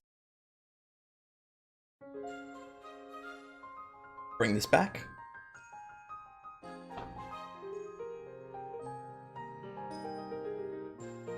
You're particularly happy with the idea that medicine lasted as long as she did because she held onto her hatred of humans, which is her most yokai-like trait. It's what makes her most yokai-like out of a lot of the yokai in Gensokyo, isn't it? Because, like, she's still pretty young, so, like, she doesn't really mesh well with Gensokyo because she's still, on some level, she's still kind of operating on instinct.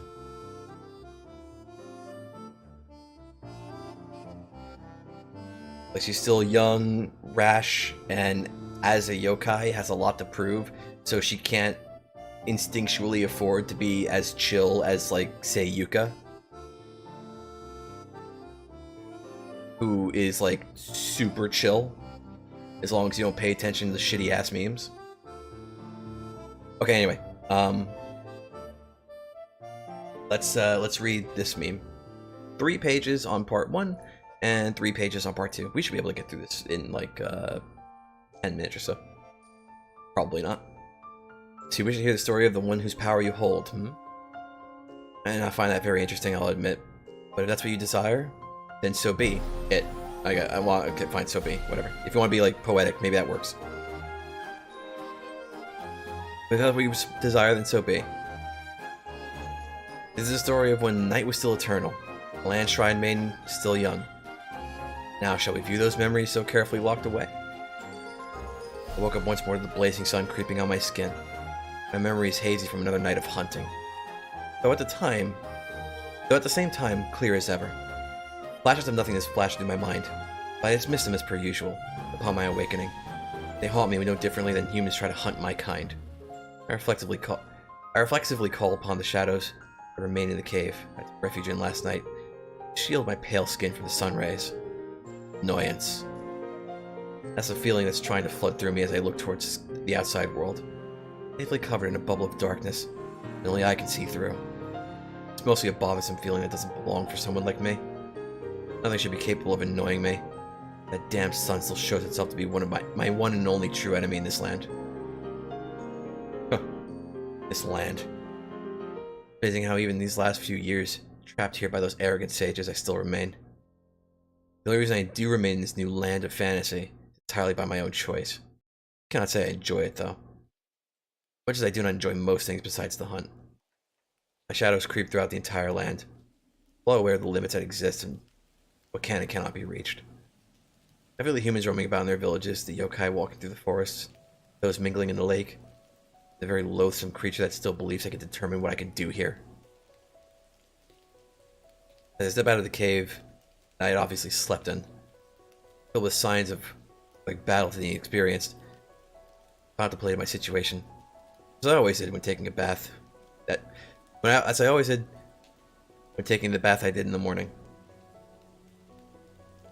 For far more time than I would have ever tolerated under normal circumstances, I've been staying within this land of fantasy as the sages who created call it.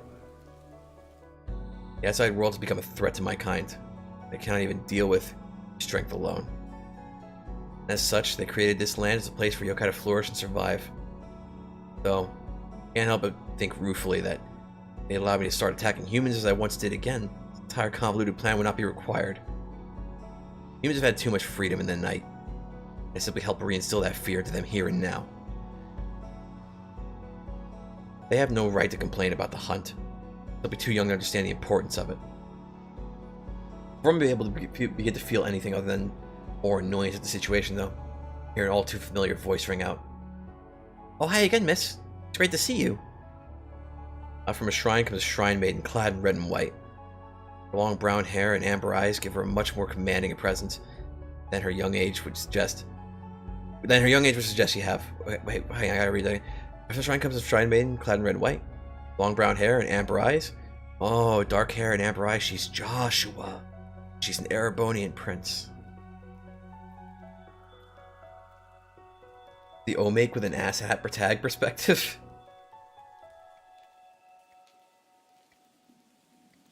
Her long brown hair and amber eyes give her a much more commanding presence than her young age would suggest she have. I try to keep the bile from rising out of my mouth, be it as words or physical items. Yeah. This terrible child is my guardian, the one I must see every day if I wish to continue hunting unimpeded. Careful with the cross-pollination. Look. The conspiracy board was made by Bob. This story, okay, was written by Bob. It's fine. It's related. Totally, I promise. Don't look up half the things, don't Google half the things I say, because you don't know what parts of what I say is a Trails reference. Actually true, though, for my streams. That's actually kind of true.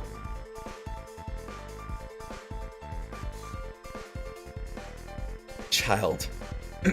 Child, I say, give my simple greeting back to her. Though I greatly wish never to be near such an ungrateful person again, I must nevertheless still interact with her. They just have mandated that as long as I train with this pathetic child, he must be no older than the time since this land was created. I'll be allowed to do as I please without their interference.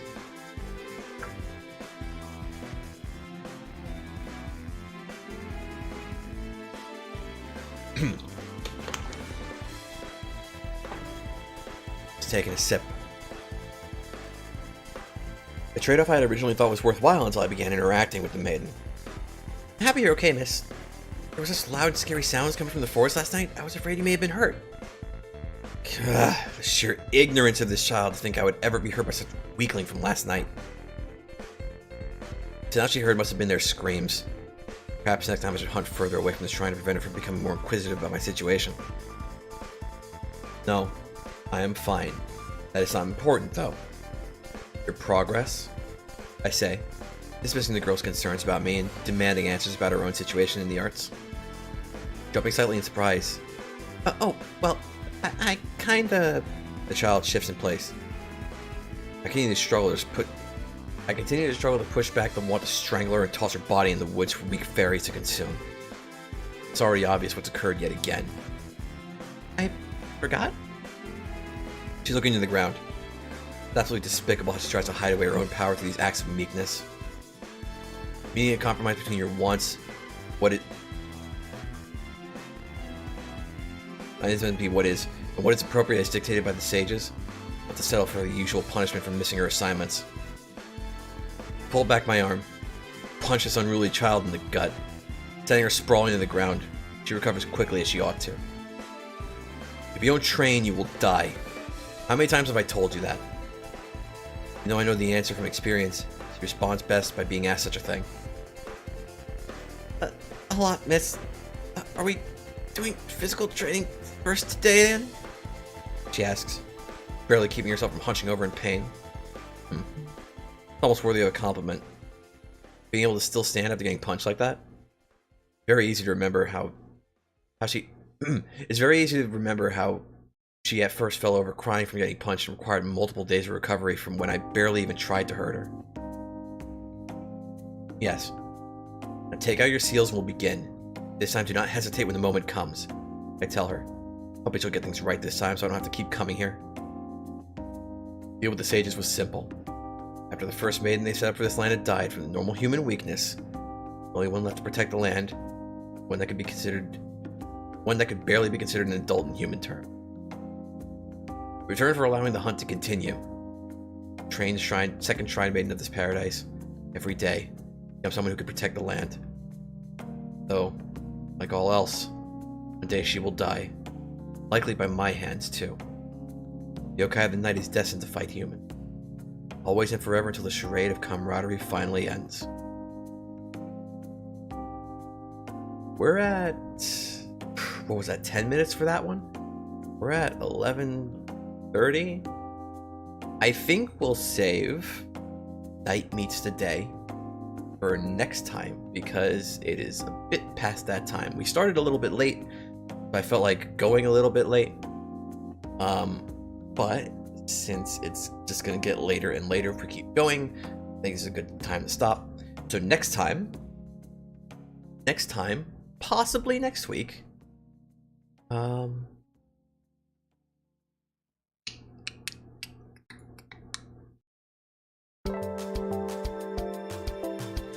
yeah, so next time, possibly next week, probably next week, we will be doing Chapter 3, and we'll do The Night Meets the Day, as well as Chapter 3. Now, the thing with Chapter 3 is, how many pages was it? Like 90 something? Some insane amount. 97 pages. So we'll try and see how far we can get in that one, but I'm thinking we'll probably split it in two. That's probably what we're gonna do. Probably we're gonna split it in two. But anyway.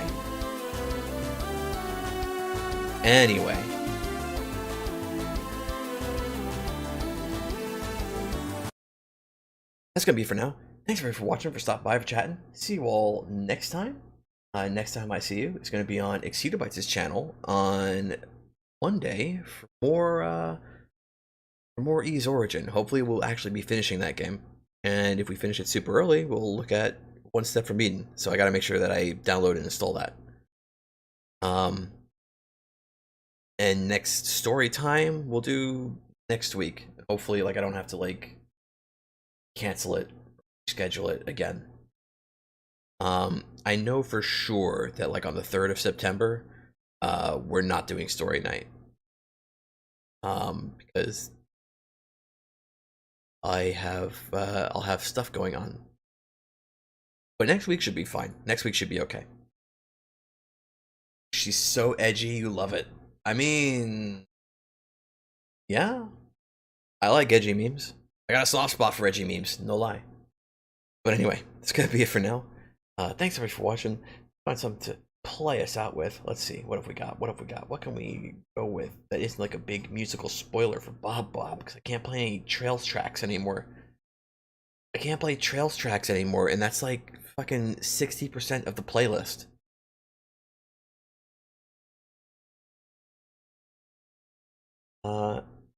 No, yeah, like here's a 5-minute track, but it's Hollowed Out of the Sealed Land. That's musical spoilers. have we got? What have we got?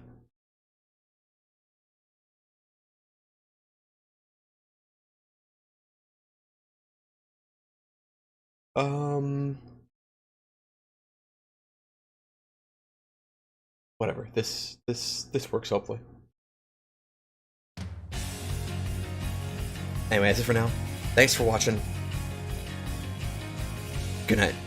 Wait, see you next time? You actually start to enjoy listening and not die inside once we reach the Omegs in the last part of Chapter 2. I mean, Chapter 3 is where everything starts to, kind of like solidify in regards to what the story is and what it wants to be. So maybe once we get to Chapter 3, you'll also maybe not be dying inside anymore. It won't have any more of, what's the TV tropes meme called? Early installment weirdness. Some of that'll be gone by the time we get to Chapter 3, so. Anyway, that's it for now. Thanks for watching. Good night.